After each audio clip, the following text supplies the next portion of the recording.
ഭാവനയെ സമ്പന്നമാക്കുവാനും നമ്മുടെ ലോകവീക്ഷണത്തെ വിശാലമാക്കുവാനും ഈ വേദി നമ്മെ സഹായിക്കുന്നു. വാക്കുകളുടെയും ആശയങ്ങളുടെയും ശക്തമായ നിലപാടുകൾ പങ്കുവയ്ക്കപ്പെടുന്ന ഈ സാഹിത്യവേദിയിലേക്ക് സ്വാഗത പ്രസംഗത്തിനായി കോളേജ് പ്രിൻസിപ്പാളും പ്രോഗ്രാം ജനറൽ കൺവീനറുമായ ഡോക്ടർ എസ് രശ്മി ടീച്ചറിനെ ക്ഷണിക്കുന്നു.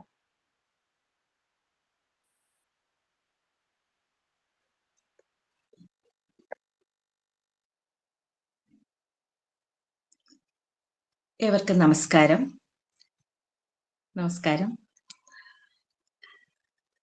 കുന്നം ഫെസ്റ്റിവൽ ഓഫ് ലെറ്റേഴ്സ് KFLന്റെ ഈ വേദിയിൽ ഇന്ന് നമ്മളോടൊപ്പം എത്തിയിരിക്കുന്നത് ഏറെ പ്രിയപ്പെട്ട എഴുത്തുകാരി സോണിയ റഫീഖാണ്.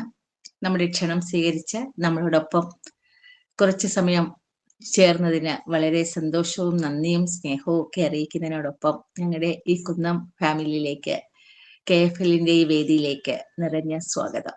സന്തോഷം.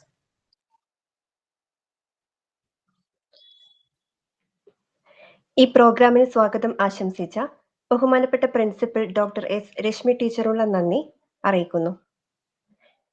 KFL സാഹിത്യോത്സവം 51ന്റെ 22ാം അധ്യായത്തിലേക്ക് നമ്മുടെ ക്ഷണം സ്വീകരിച്ചെത്തിയിരിക്കുന്ന വിശിഷ്ടാതിഥി കേരളത്തിലെ ശ്രദ്ധേയായ യുവ എഴുത്തുകാരിലൊരാളായ ശ്രീമതി സോണിയ റഫീഖാണ്. തിരുവനന്തപുരം സ്വദേശിയായ സോണിയ റഫീഖ് കേരള അഗ്രികൾച്ചറൽ യൂണിവേഴ്സിറ്റിയിൽ നിന്ന് പ്ലാന്റ് പത്തോളജിയിൽ ബിരുദാനന്തര ബിരുദം നേടിയിട്ടുണ്ട്. ആനുകാലികങ്ങളിൽ ചെറുകഥകളും ലേഖനങ്ങളും ചലച്ചിത്ര പഠനങ്ങളും എഴുതി വരുന്നു. ആദ്യ നോവൽ ഹെർബേറിയം DC ബുക്സ് സാഹിത്യ അവാർഡും നൂറനാട് ഹനീഫ അവാർഡും നേടി. വിർജീനിയ വൂൾഫ് എഴുതിയ ആത്മകഥാപരമായ ലേഖനങ്ങളുടെ ഒരു സമാഹാരം വിവർത്തനം ചെയ്തിട്ടുണ്ട്. പെൺകുട്ടികളുടെ വീട്, ഭഗത് ബാസിൽ, ഇസ്തിരി 53 എന്നിവയാണ് മറ്റു കൃതികൾ. ലേണിംഗ്, അൺലേണിംഗ് ആൻഡ് റീലേണിംഗ് എന്ന വിഷയത്തിൽ നമ്മോട് സംവദിക്കാനായി ശ്രീമതി സോണിയ റഫീഖിനെ KFL വേദിയിലേക്ക് ഏറെ സ്നേഹപൂർവ്വം സ്വാഗതം ചെയ്യുന്നു.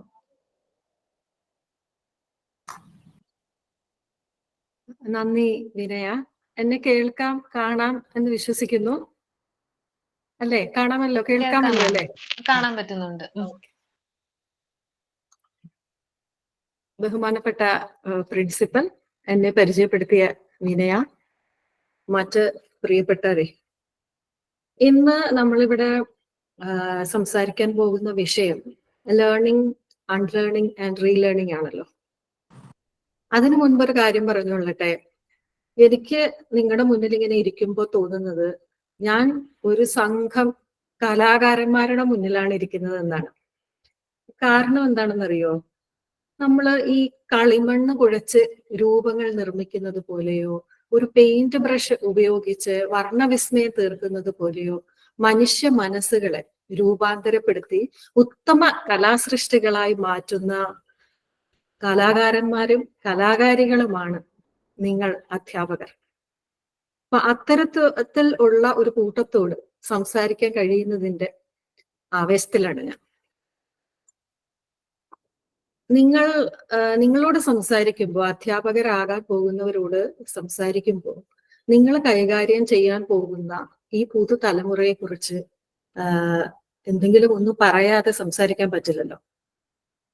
ഈ ജനറേഷൻ Z അല്ലെങ്കിൽ ജനറേഷൻ ആൽഫ എന്നൊക്കെ വിളിക്കാവുന്ന ഈ തലമുറ നമുക്കെല്ലാം അറിയാവുന്നത് പോലെ ശാസ്ത്രവും സാങ്കേതികതയും ഏറ്റവും അധികം പുരോഗതി പ്രാപിച്ച ഒരു കാലത്ത് ജനിച്ച ഒരു തലമുറയാണ്.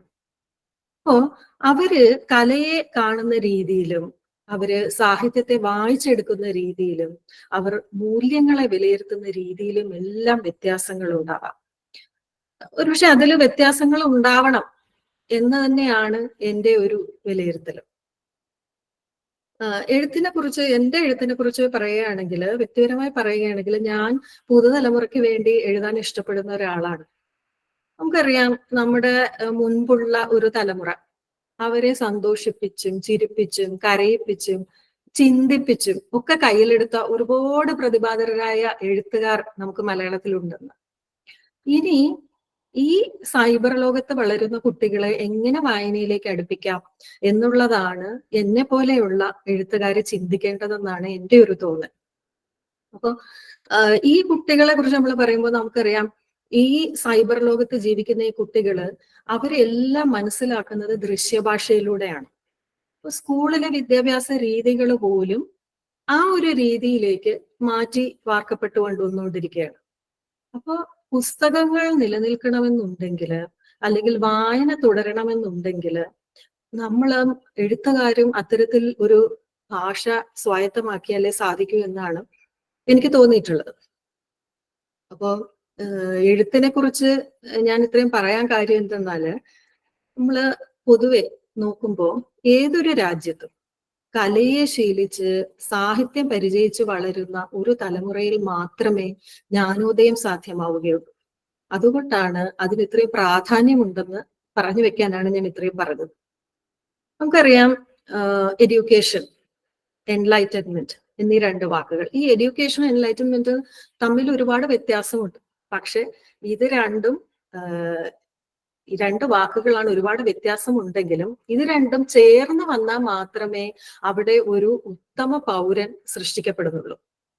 ഒക്കെ പലതരം കലകള്, സാഹിത്യം, സിനിമ, സംഗീതം, നൃത്തം എന്നിവയൊക്കെ കേവലം വിനോദോപാധികൾ മാത്രമായി കാണുന്ന ഒരു തലമുറ, അല്ലെങ്കിൽ അങ്ങനെ നിലനിൽക്കുന്നിടത്തോളം കാലം ആ ഒരു സമൂഹത്തിൽ ഒരിക്കലും ബോധോദയം ഉണ്ടാവുകയില്ല. എങ്ങനെയാണ് കല മനുഷ്യ മനസ്സുകളിലേക്ക് ഇറങ്ങിച്ചെന്ന് പരിവർത്തനങ്ങൾ സൃഷ്ടിക്കുക എന്നത് തിരിച്ചറിയാൻ പാകത്തിന് നമ്മുടെ എഡ്യൂക്കേഷണൽ സിസ്റ്റംസ് മാറ്റപ്പെടേണ്ടതുണ്ട്. അപ്പൊ നിങ്ങൾ നേരിടാൻ പോകുന്ന ഈ തലമുറ ഏറ്റവും ആധുനികമായ ടെക്നോളജി കൈക്കൊണ്ട് നടക്കുന്നവരാണ്. നമുക്കറിയാം, ഒരു ആൻഡ്രോയിഡ് ഫോൺ അതിന്റെ രൂപത്തിൽ ഒരു ലാപ്ടോപ്പ് തന്നെയാണ് അവരുടെ കൈവശമുള്ളതെന്ന് നമുക്കറിയാം. അപ്പോ അത് ഈ ടെക്നോളജിയുടെ അഡ്വാൻസിനെ കുറിച്ച് പറയുമ്പോൾ ഞാൻ വായിച്ചൊരു ആത്മകഥയുണ്ട്. അതിലെ ഒരു സംഗതി ഓർമ്മ വരുവാണ്. ആ ആത്മകഥ മൃണാൾ സെന്നിന്റേതാണ്. ലോക പ്രശസ്ത ഫിലിം മേക്കറായ മൃണാൾ സെൻ, പത്മഭൂഷൺ വരെ ലഭിച്ച ബംഗാളിന്റെ ഏറ്റവും പ്രിയപ്പെട്ട ഫിലിം മേക്കർ. അദ്ദേഹം 2018 മരണപ്പെടുന്നത്. അപ്പോ അദ്ദേഹത്തിന്റെ ഈ ആത്മകഥയിൽ, ആ പുസ്തകത്തിൽ അദ്ദേഹം വർഷങ്ങൾക്ക് മുൻപ് സംഭവിച്ച ഒരു അനുഭവം അതിൽ കുറിച്ചിട്ടുണ്ട്. അതെങ്ങനെയാണെന്ന് വെച്ചാല്, ഒരു ദിവസം വൈകുന്നേരം അദ്ദേഹം കൽക്കട്ടയിലുള്ള ഒരു പബ്ലിക് സ്ക്വയറിൽ ഇരിക്കുകയാണ്. ഒരു വൈകുന്നേരം. കൂടെ അദ്ദേഹത്തിന്റെ 5 വയസ്സുള്ള മകനുമുണ്ട്. അപ്പൊ വേനൽക്കാലമാണ്, വളരെ പ്രശാന്തമായ അന്തരീക്ഷം, നേരം വൈകി വരുന്നു, വൈകുന്നേരം ഒരു 5 മണിയായി കാണും. അപ്പോ വേനൽക്കാലമാണെങ്കിലും പെട്ടെന്ന് ആകാശത്ത് പതിവില്ലാതെ മേഘങ്ങൾ ഉരുണ്ടുകൂടുന്നതായി കാണുന്നു. പതിവില്ലാതെ അന്തരീക്ഷം ഇരുളുകയും ശക്തമായ കാറ്റ് വീശാൻ തുടങ്ങുകയും ചെയ്യുന്നു. അതിനോടൊപ്പം തന്നെ ശക്തമായ ഒരു മിന്നൽ പിണറും ആകാശത്ത് കാണുന്നു. അപ്പൊ ഒരു ഭയപ്പെടുത്തുന്ന തരത്തിലെ ഒരു ഫ്ലാഷ് ഓഫ് ലൈറ്റ് ആകാശത്ത് നിന്ന് ഇങ്ങനെ മിന്നുന്നു. അത് കണ്ട് ഈ 5 വയസ്സുകാരൻ ആകെ ഭയപ്പെടുകയാണ്, കൂടെ അച്ഛനും. അപ്പൊ അദ്ദേഹം അതിനെ വിവരിക്കുന്നത് തന്നെ ഇങ്ങനെയാണ്: it was A tremendous one, stretching from one end of northern hemisphere to the other എന്നാണ് ആ മിന്നലിനെ അദ്ദേഹം വിശേഷിപ്പിക്കുന്നത്. അപ്പൊ ഈ 5 വയസ്സായ കുട്ടി, ഈ മകൻ, ഇത് കണ്ട ഉടനെ അച്ഛനെ നേരെ തിരിഞ്ഞ് ഒക്കെ നിലവിളിച്ചോട്ട് പറയുകയാണ്, അച്ഛാ, അത് നോക്കൂ, ആകാശത്ത് ഒരു 70 mm സ്ക്രീൻ എന്ന് കുട്ടി പറയുന്നു. ഇത് കേട്ടിട്ട് മൃണാൾ സെൻ ആകെ തരിച്ചു പോവുകയാണ്. കാരണം ഈ കുട്ടി ഒരാഴ്ച മുൻപ് മാത്രമാണ് നഗരത്തിലെ ഒരു തിയേറ്ററിൽ പോയി 70 mm സ്ക്രീനിൽ ആദ്യമായി ഒരു സിനിമ കണ്ടത്. അപ്പോ അത് എന്നിട്ട് ഉടനെ ഒരു മിന്നൽ പിണർ കാണുമ്പോൾ അത് ഈ 70 mm സ്ക്രീനുമായിട്ടാണ് ആ കുട്ടി താരതമ്യം ചെയ്യുന്നത്. അപ്പം മൃണാൾ സെൻ ഓർത്തു, ഇതേ സാഹചര്യത്തിൽ എന്റെ അച്ഛനോ അപ്പൂപ്പനോ ആണ് ഈ കാഴ്ച കണ്ടിരുന്നതെങ്കിൽ ഇതിനെ എങ്ങനെയാവും വിലയിരുത്തിയിട്ടുണ്ടാവുക എന്ന്, എന്തുമായാവും താരതമ്യം ചെയ്തിട്ടുണ്ടാവുക എന്ന് അദ്ദേഹം ഓർത്തു. ഒരുപക്ഷെ അച്ഛൻ പറയുന്നുണ്ടാവും, അപ്പൂപ്പൻ പറയുന്നുണ്ടാവും, ഇതാ വിശാലമായ ആകാശത്ത് തന്റെ കൂറ്റൻ ചിറകുകൾ വിടർത്തി പറന്നു പോകുന്ന ഒരു പക്ഷി എന്നോ മറ്റോ പറയുന്നുണ്ടാവും. ആ പക്ഷി പുരാണത്തിലെ ഏതെങ്കിലും ഒരു പക്ഷി ജടായുവോ മറ്റോ ആയി അദ്ദേഹം അതിനെ താരതമ്യം ചെയ്യുമായിരിക്കാം. എന്നാൽ ഇവിടെ മൃണാൾ സെന്നിന്റെ മകൻ ജീവിക്കുന്ന ആ കാലഘട്ടത്തിൽ അവൻ ചുറ്റും കാണുന്ന സാങ്കേതികതയുടെ വികാസവുമായാണ് ഈ ഒരു കാഴ്ചയെ കുട്ടി താരതമ്യം ചെയ്യുന്നത്. അപ്പൊ അവൻ ജീവിക്കുന്ന ടെക്നോളജിക്കൽ വേൾഡിൽ നിന്നും ഉൾക്കൊള്ളുന്നവയാണ് അവന്റെ എക്സ്പ്രഷനിലൂടെ പുറത്തേക്ക് വരിക. അത് അത് വളരെ നാച്ചുറൽ ആയതും വളരെ സ്വാഭാവികമായ ഒരു എക്സ്പ്രഷനും കൂടിയാണെന്ന് നമ്മൾ ഓർക്കണം. അപ്പൊ മകൻ ഈ ഡയലോഗ് പറഞ്ഞയുടൻ മൃണാൾ സെൻ പെട്ടെന്ന് തിരിച്ചറിയുകയാണ്, ഇതാ ലോകം നമ്മുടെ വാതിൽപ്പടിയിൽ എത്തി നിൽക്കുന്നു എന്ന്. അതായത് world is at our doorstep എന്ന്. അപ്പൊ ഈ ഒരു അനുഭവം കൊണ്ട് നമുക്ക് എന്താണ് മനസ്സിലാവുക? ലോകം വാതിൽപ്പടിയിൽ എത്തി എന്നുള്ളത്. പക്ഷെ ഇങ്ങനെ വാതിൽപ്പടിയിൽ എത്തി നിൽക്കുന്ന ടെക്നോളജിക്ക് ഒരു ഭവിഷ്യത്തുള്ളത് എന്തെന്നാൽ, ഏതൊരു അറിവ് കിട്ടുവാൻ നമുക്ക് ഇന്ന് ഒരു മിനിറ്റിന്റെ ആവശ്യം പോലും വേണ്ട എന്നതാണ്.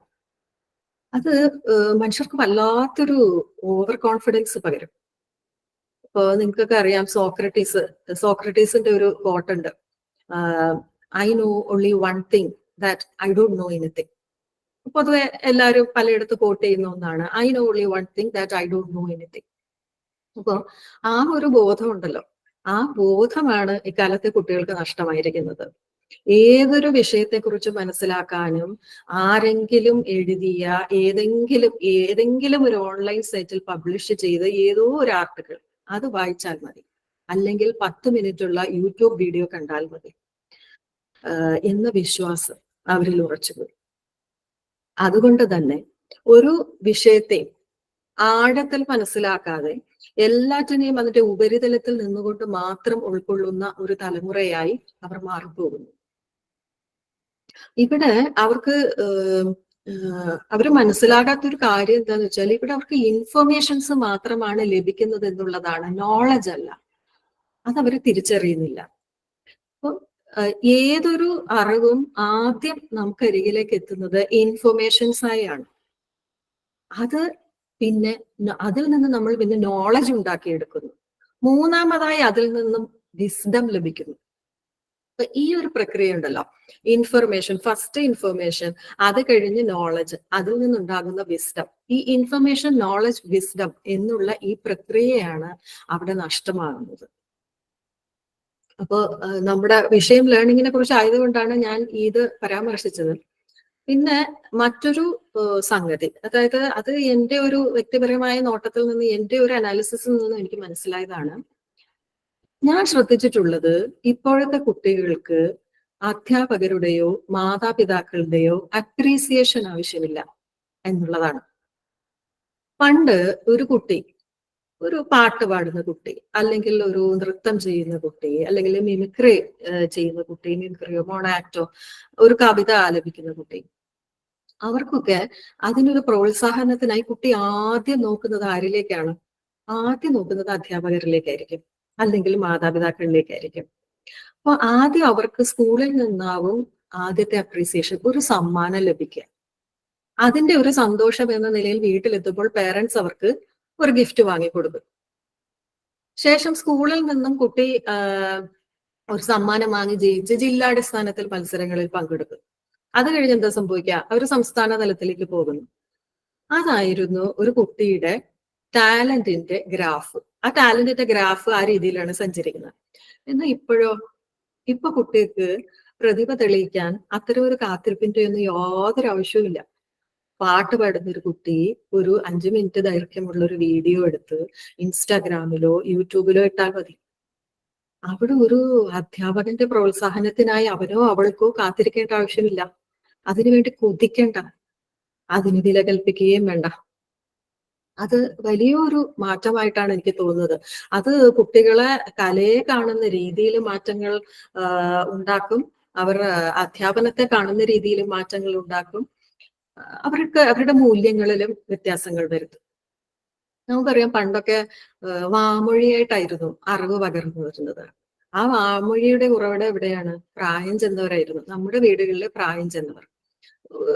ഉദാഹരണത്തിന് വീട്ടിലൊരാൾക്ക് അസുഖം വന്നാൽ എന്ത് ചെയ്യണം, എന്ത് മരുന്ന് കൊടുക്കണം, അതിൽ തുടങ്ങി തെങ്ങിന് എന്ത് വളമിടണം, എത്ര വളമിടണം, അത് ഏതൊക്കെ സമയങ്ങളിലാണ് ഇടേണ്ടത് എന്ന് വരെ ഉള്ളത്, അത് ഭഗവത്ഗീതയുടെ ആശയം വരെ വാമൊഴിയായിട്ടായിരുന്നു പകർന്നു തന്നിരുന്നത് കുടുംബങ്ങളില്. ഇന്നിപ്പോൾ അങ്ങനെയല്ലല്ലോ. അവർക്ക് ഒരു അറിവിനും ആരുടെയും എക്സ്പേർട്ട് അഡ്വൈസ് കാത്തിരിക്കേണ്ടതില്ലല്ലോ. എല്ലാം ഇമ്മീഡിയറ്റ് ആണ്. എല്ലാം ഓൺ ഡിമാൻഡ് ആണ്. നിങ്ങൾ ആവശ്യപ്പെടുന്നു, ആ നിമിഷത്തിൽ തന്നെ അത് നിങ്ങളിലേക്ക് എത്തുന്നു. അവര് ഈ ആൽഗുരിതങ്ങളുടെ ലോകത്താണ് വളരുന്നത്. അപ്പൊ ഇതൊരു അപ്പൊ ഇൻഫർമേഷൻ, ഏതൊരു ഇൻഫർമേഷനും പേഴ്സണൽ ആയി കിട്ടി ശീലിക്കുകയാണ് അവർക്ക്. ഇന്ന് നിങ്ങള് യൂട്യൂബിലോ ഫേസ്ബുക്കിലോ ഇൻസ്റ്റഗ്രാമിലോ പ്രോപ്പർട്ടി ഡീൽസ് നോക്കിയിട്ടുണ്ടെങ്കിൽ നാളെ നിങ്ങളുടെ ആപ്പ് ഓപ്പൺ ചെയ്യുമ്പോൾ നിറയെ റിയൽ എസ്റ്റേറ്റ് പരസ്യങ്ങളാവും അതിൽ ഷോക്കേസ് ചെയ്ത് വെച്ചിട്ടുണ്ടാവുക. ഇന്ന് നിങ്ങൾ മൂവീസിനെ കുറിച്ച് സെർച്ച് ചെയ്താൽ നിങ്ങൾക്ക് വരുന്ന ഫീഡ് മുഴുവൻ നാളെ മൂവീസിനെ കുറിച്ചാവും. അത്തരത്തില് റിക്വസ്റ്റ് ചെയ്ത് ഡിമാൻഡ് ചെയ്ത് വളരെ ഫ്രീ ഫ്ലോയിങ് ആയി ആവശ്യങ്ങൾ നിവർത്തീകരിച്ച് വന്നുകൊണ്ടിരിക്കുന്ന ഒരു തലമുറയാണിത്. അവരെ പഠിപ്പിക്കുവാനുള്ള ഒരു പരിഷ്കരിക്കപ്പെട്ട മാർഗം അത് നമ്മുടെ വിദ്യാഭ്യാസ സമ്പ്രദായത്തിൽ സ്വീകരിച്ചിട്ടുണ്ടോ എന്നതിനെ കുറിച്ച് എനിക്ക് അറിവില്ല. നമ്മുടെ മാതൃകകൾ അതിനായി പര്യാപ്തമാണോ എന്നതിലും എനിക്ക് സത്യം പറഞ്ഞാൽ സംശയമുണ്ട്. അവര് ഈ കുട്ടികളൊക്കെ നമുക്കറിയാം, അവരെല്ലാം സോഷ്യൽ മീഡിയയിൽ വളരെ കംഫർട്ടബിൾ ആയിട്ടുള്ള കുട്ടികളാണ്. ഓഫ്ലൈൻ ബന്ധങ്ങളെക്കാളും ഓൺലൈൻ ബന്ധങ്ങളിൽ താല്പര്യപ്പെടുന്ന കുട്ടികൾ. അപ്പോൾ ആർട്ടിഫിഷ്യൽ ഇന്റലിജൻസ്, റോബോട്ടിക്സ് ഇങ്ങനെയൊക്കെയുള്ള വിഷയങ്ങൾ ഇപ്പം സ്കൂളുകളിൽ പോലും, ഇവിടെയൊക്കെയുള്ള സ്കൂളുകളിൽ എല്ലാം റോബോട്ടിക്സ് ചെറിയ പ്രായം മുതൽ തന്നെ, ചെറിയ ക്ലാസ്സുകളിൽ മുതൽ തന്നെ ഒരു വിഷയമായി പഠിപ്പിക്കുന്നുണ്ട്. അപ്പോൾ ആർട്ടിഫിഷ്യൽ ഇന്റലിജൻസും റോബോട്ടിക്സും ഒക്കെ വികസിച്ചു വരുന്ന ഇക്കാലത്ത് എന്താണ് ഇവരെ പഠിപ്പിക്കുക എന്നുള്ളത് ഒരു ചോദ്യം തന്നെയല്ലേ. അപ്പൊ അതുകൊണ്ട് എനിക്ക് തോന്നുന്നത് നിങ്ങള് BEd കഴിഞ്ഞിറങ്ങുമ്പോൾ, അധ്യാപകരായി ഇറങ്ങുമ്പോൾ നിങ്ങൾ സൂപ്പർ ഹ്യൂമൻസിനെ പഠിപ്പിക്കുന്ന ഹ്യൂമൻസായി നിങ്ങളെ കണക്കാക്കേണ്ടി വരും. എന്താന്ന് വെച്ചാൽ സ്മാർട്ട് ടിവിയും സ്മാർട്ട് ഫോണും ഒക്കെ ഉപയോഗിക്കുന്ന കുട്ടികളല്ലേ, കൈകാര്യം ചെയ്യുന്ന കുട്ടികൾ തീർച്ചയായും സ്മാർട്ടായിരിക്കും. അപ്പൊ അവരെ എന്ത് പഠിക്കണം, ഏത് ജോലി ചെയ്യണം, ആരെ വിവാഹം കഴിക്കണം, ഭരണകർത്താവായി ആരെ തിരഞ്ഞെടുക്കണം എന്നതൊക്കെ നാം ആർട്ടിഫിഷ്യൽ ഇന്റലിജൻസിന് വിട്ടുകൊടുത്തുകൊണ്ടിരിക്കുകയാണ്. അപ്പൊ ആ വിട്ടുകൊടുത്തു കഴിയുമ്പോൾ എന്താ സംഭവിക്കുക? ഫ്രീ മാർക്കറ്റുകൾ പൂർണ്ണമായും അപ്രത്യക്ഷമാകും സമൂഹത്തിൽ നിന്ന്, ലോകത്ത് നിന്ന്. അതായത് നമ്മുടെ കൂടെ ഇരുന്ന് ബ്രേക്ക്ഫാസ്റ്റ് കഴിക്കുന്ന ഭർത്താവിനോട് സംസാരിക്കുന്നതിനേക്കാളും എളുപ്പം ഓസ്ട്രേലിയയിലോ അമേരിക്കയിലോ ഉള്ള കസിനുമായി സംസാരിക്കുന്നതാവും. അപ്പൊ മനുഷ്യർ തമ്മിലുള്ള ഏറ്റവും അടുത്ത കണക്ഷൻസ്, ഇമ്മീഡിയറ്റ് റിലേഷൻസ് എല്ലാം കോംപ്രമൈസ് ചെയ്യപ്പെടുത്തേണ്ടി വരികയാണ്. ഇപ്പൊ നമ്മുടെ സിലബസ് അനുസരിച്ച് ഇപ്പൊ സ്കൂളുകളിൽ പഠിപ്പിച്ചുകൊണ്ടിരിക്കുന്ന കാര്യങ്ങൾ അതെല്ലാം ഒരു 2050 തികച്ചും ഇറലവന്റ് ആയി മാറും എന്നാണ് പഠനങ്ങൾ സൂചിപ്പിക്കുന്നത്. അതുകൊണ്ട് നമുക്ക് അവരോട് എന്ത് പഠിക്കണം എന്നതിനേക്കാളും എങ്ങനെ പഠിക്കണം എന്ന് മാത്രമേ ശീലിപ്പിക്കാനാവുകയുള്ളൂ എന്നാണ് തോന്നുന്നത്. അതായത് അതുകൊണ്ട് ഞാൻ ഉദ്ദേശിക്കുന്നത് എന്തെന്നാൽ അവരെ ക്രിറ്റിക്കൽ തിങ്കിങ് ശീലിപ്പിക്കുക, മാറുന്ന സാഹചര്യങ്ങളുമായി പൊരുത്തപ്പെട്ട് ജീവിക്കാൻ അഡാപ്റ്റബിലിറ്റി ഉള്ളവരായി മാറ്റുക, അവർക്ക് ലോകത്തോടുള്ള കൗതുകം വർദ്ധിപ്പിക്കുക, പ്രോബ്ലം സോൾവിങ് കപ്പാസിറ്റി വളർത്തിയെടുക്കുക എന്നിവയൊക്കെയാണ് ചെയ്യാൻ സാധിക്കുക, അധ്യാപനം കൊണ്ട് ചെയ്യാൻ സാധിക്കുക എന്നാണ് എനിക്ക് തോന്നുന്നത്. എന്താന്ന് വെച്ചാല് ഇനിയുള്ള അധ്യാപകര് ഒരിക്കലും ഇപ്പൊ എന്റെയൊക്കെ കാലത്തുള്ള അധ്യാപകരെ പോലെ ഒരിക്കലും ഇൻഫർമേഷൻ കൊടുക്കുന്നവരാവരുത്. കാരണം അത് അവർക്ക് ആവശ്യത്തിലധികം ഉണ്ട്. അത്രമാത്രം ഇൻഫർമേഷൻ ലോഡാണ് കുട്ടികൾക്ക് കിട്ടുന്നത്. അപ്പൊ ഈ ലഭിക്കുന്ന ഇൻഫർമേഷൻ അതിൽ ഏതാണ് ഇമ്പോർട്ടന്റ്, ഏതാണ് വാലിഡ് എന്നത് വേർതിരിച്ചെടുക്കാനുള്ള വകതിരിവ് ഉണ്ടാക്കണം എന്നതാവണം അധ്യാപനത്തിന്റെ ലക്ഷ്യമെന്നാണ് എനിക്ക് തോന്നുന്നത്. ലോകമാകമാനമുള്ള ഡാറ്റ കയ്യിലുണ്ട് എന്ന് കരുതി ഇതെല്ലാം എന്റെ തലച്ചോറിലുണ്ട് എന്ന് തെറ്റിദ്ധരിക്കാതിരിക്കാൻ അവരെ പഠിപ്പിക്കുക. നമ്മുടെ ചുറ്റും ഒരുപാട് അറിവുണ്ട് എന്ന തോന്നൽ, എന്നിട്ട് അതെല്ലാം ഞാൻ സ്വായത്തമാക്കി എന്ന വിചാരം, ആ ചുറ്റുമുള്ള അറിവെല്ലാം എന്റെ തലയ്ക്കുള്ളിലാണ് എന്ന് വിചാരിക്കുന്നതിനാണ് നമ്മൾ നോളജ് ഇല്യൂഷൻ എന്ന് പറയുന്നത്. അത് തലമുറയുടെ പുതുകാലത്തിന്റെ പുതിയൊരു രോഗം തന്നെയാണ് ഈ നോളജ് ഇല്യൂഷൻ എന്ന് പറയുന്നത്. പക്ഷെ നമ്മൾ ഒന്ന് ഇരുത്തി ചിന്തിക്കുകയാണെങ്കിൽ, ഒന്ന് ഓർത്തു നോക്കിയാൽ നമ്മുടെ പൂർവികരുണ്ടല്ലോ, നമ്മുടെ പൂർവികരെക്കാളും എത്രയോ കഴിവ് കെട്ടവരാണ് നമ്മൾ എന്നാണ് എനിക്ക് തോന്നിയിട്ടുള്ളത്. കാരണം നിങ്ങളൊന്ന് ആലോചിച്ച് നോക്കൂ, നമ്മുടെ ഒരു ദൈനംദിന ജീവിതം അത് പൂർത്തിയാക്കാൻ നമുക്ക് അത് ഒരു ദിവസം പൂർത്തിയാക്കാൻ നമ്മൾ എത്രയോ അനവധി എക്സ്പേർട്ടുകളുടെ സഹായത്തോടെയാണ് നമ്മൾ ഒരു ദിവസം ജീവിച്ചു പോകുന്നതെന്ന് ആലോചിച്ച് നോക്കൂ. നമുക്ക് നമ്മുടെ ഭക്ഷണം വേട്ടയാടി കണ്ടെത്താൻ അറിയില്ലല്ലോ. നമുക്ക് തന്നെത്താനെ ഒരു പാർപ്പിട കെട്ടിയുണ്ടാക്കാൻ അറിയില്ലല്ലോ. ഒരു വീടുണ്ടാക്കണമെങ്കിൽ എന്തുമാത്രം എക്സ്പേർട്സ് ആണ് അതില് ഇടപെടുന്നത്. വീടിന്റെ മുന്നിൽ ലാൻഡ്സ്കേപ്പിംഗ് ചെയ്യാൻ വേറെ ഒരു എക്സ്പെർട്ട്, ഇന്റീരിയർ ഡിസൈൻ മറ്റൊരാള്, ഫർണിച്ചർ സെലക്ട് ചെയ്യാൻ വേറൊരാള്, പെയിന്റിന് വേറൊരു എക്സ്പെർട്ട്, മേസ്തിരി വേറെ ഉണ്ടാവും. ആ രീതിയിലല്ലേ. സ്വന്തമായി വസ്ത്രം ഉടുക്കുന്നു, സ്വന്തമായി വസ്ത്രം ഉണ്ടാക്കാനുള്ള കഴിവുണ്ടോ? അതുമില്ല. എന്നിട്ടും നാം കരുതുന്നത് എന്താണ്? വി ആർ സ്മാർട്ട് എന്നാണ്. അപ്പോ കുറെ വിവരങ്ങളുണ്ട്, ഡാറ്റ ആക്സസ് ചെയ്യാനുള്ള കപ്പാസിറ്റി ഉണ്ട് എന്നൊക്കെ കരുതി നമ്മള് എല്ലാം തികഞ്ഞവരായി മാറുന്നില്ല. അതുകൊണ്ട് ഇന്നത്തെ വിദ്യാഭ്യാസ സ്ഥാപനങ്ങൾ പഠിപ്പിക്കേണ്ടത് എന്ത് ചിന്തിക്കണം എന്നതല്ല, എങ്ങനെ ചിന്തിക്കണം എന്നതാണ്. നിങ്ങൾക്ക് ആരെയും ഒന്നും പഠിപ്പിക്കാനാവില്ല എന്നാണ് എന്റെ വിശ്വാസം. You have to find it within yourself. സ്വയം കണ്ടെത്തുക. അപ്പൊ ഈ ഒരു കോൺസെപ്റ്റ് തന്നെയാണ് വർഷങ്ങൾക്ക് മുൻപ് നമ്മുടെ വിവേകാനന്ദനും ശ്രീബുദ്ധനും ഒക്കെ പറഞ്ഞു തന്നത്. ഈ കാലത്തും ഇപ്പോഴും അത് റെലവെന്റ് ആണ്, അത് പ്രാവർത്തികമാക്കാൻ പറ്റിയ ഉപദേശങ്ങൾ തന്നെയാണ് എന്നുള്ളതാണ് അതിന്റെ വസ്തുത. ലേണിംഗ്, അൺലേണിംഗ്, റീലേണിംഗ് എന്നതാവണം നമ്മുടെ പുതു നൂറ്റാണ്ടിന്റെ മുദ്രാവാക്യം. അതിന്റെ അർത്ഥം ഈ അൺലേണിംഗ് എന്ന് പറഞ്ഞാല് പഠിച്ചതെല്ലാം അങ്ങ് മറന്നു കളയുക എന്നതല്ല. അതിന്റെ അർത്ഥം നമ്മുടെ മുൻധാരണകൾ ഉണ്ടല്ലോ, പൂർവ്വ മാതൃകകൾ, ഈ മുൻധാരണകളെ, പൂർവ്വ മാതൃകകളെ പൊളിച്ചെടുക്കുക എന്നതാണ് അൺലേണിംഗിന്റെ അർത്ഥം. അതിന് വളരെ സിമ്പിൾ ആയിട്ട് എല്ലാവർക്കും മനസ്സിലാവുന്ന രീതിയിൽ ഒരു ഉദാഹരണം ഞാൻ പറയുകയാണെങ്കിൽ, ഇപ്പോ എനിക്ക് ആദ്യം ലഭിച്ച driving licence Indian driving licence ആണ്. അതിനുശേഷമാണ് ഞാൻ ദുബായിലേക്ക് വരുന്നത്. അപ്പോ ഇവിടുന്ന് ഞാൻ UAE ഡ്രൈവിംഗ് ലൈസൻസ് എടുക്കുകയാണ്. രണ്ടും നമുക്കറിയാലോ, വണ്ടി ഓടിക്കാനുള്ള ലൈസൻസ് ആണല്ലോ. രണ്ടിന്റെയും ഉദ്ദേശം ഒന്നാണ്, ഡ്രൈവ് ചെയ്യുക എന്നുള്ളത്. പക്ഷെ ഇന്ത്യയിൽ വണ്ടി ഓടിക്കാൻ ഞാൻ പഠിച്ച പാഠങ്ങൾ ഇവിടെ വണ്ടി ഓടിക്കുന്ന സമയത്ത് ഞാൻ അൺലേൺ ചെയ്യണം.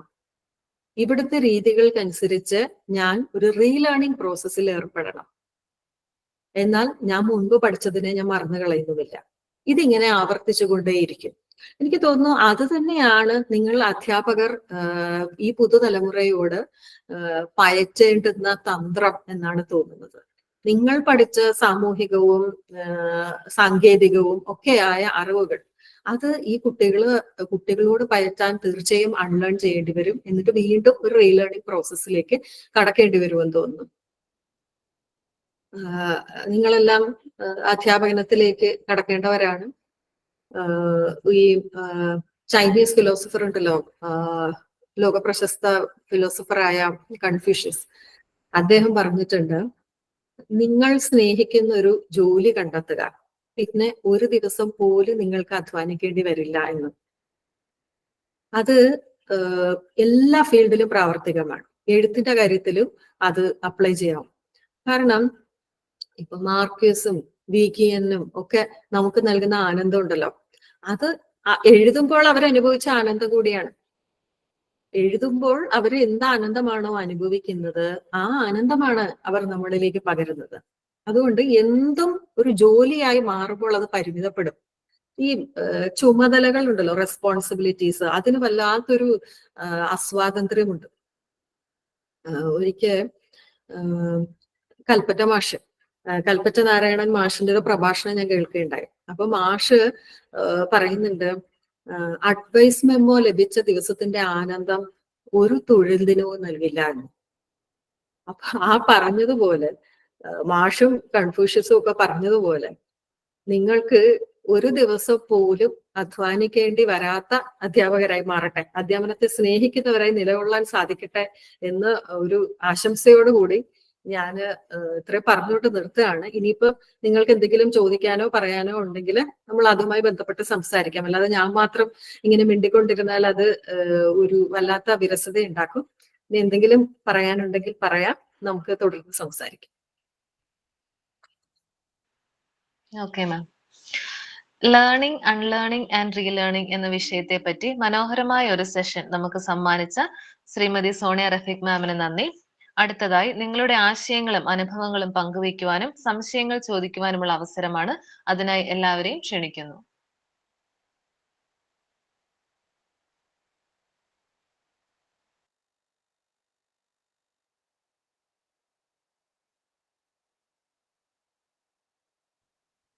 Hello ma'am. ഹലോ ഗീതു പറഞ്ഞു, കേൾക്കാം. പറഞ്ഞോ, കേൾക്കാം പറഞ്ഞോളൂ.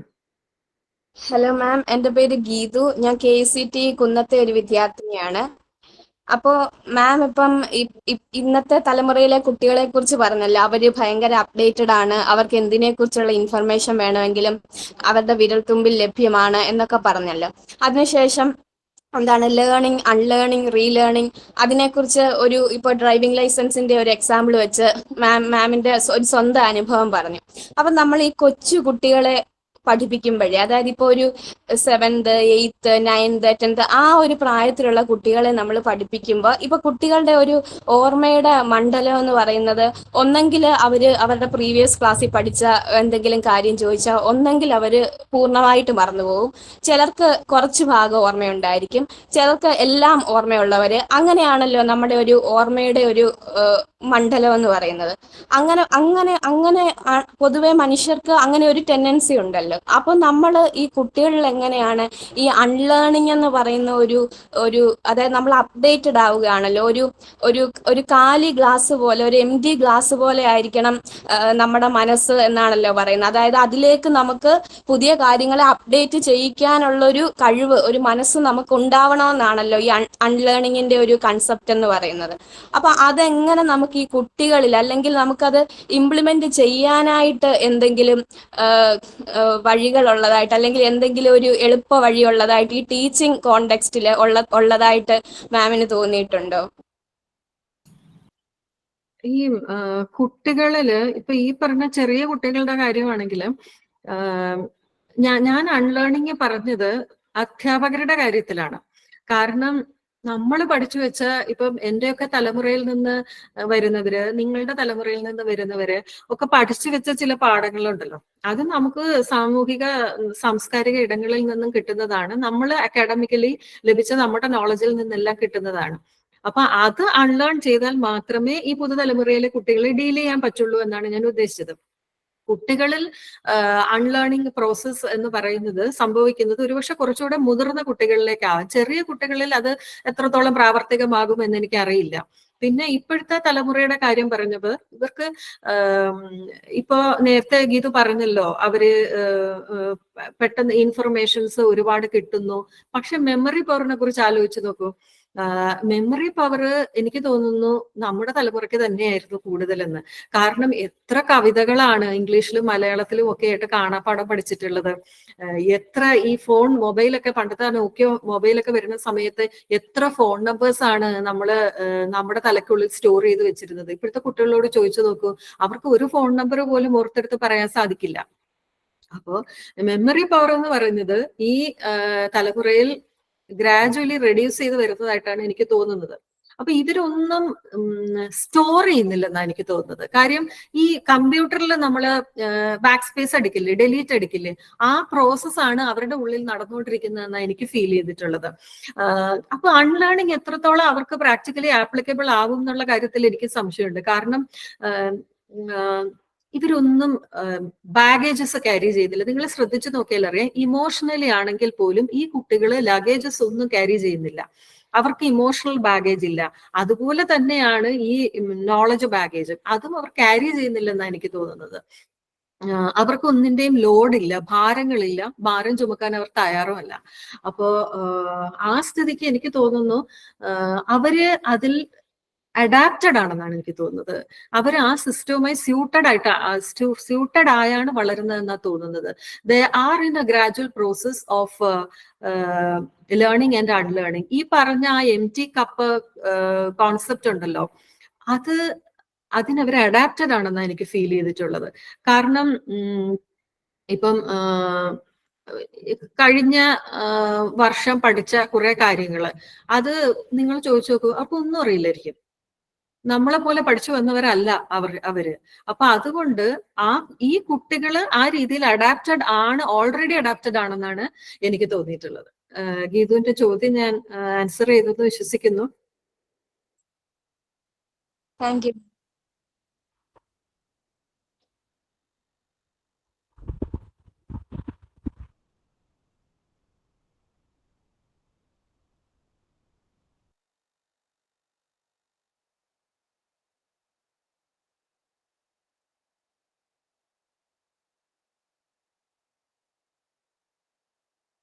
നമസ്കാരം, എൻ്റെ പേര് അരുൺ എന്നാണ്.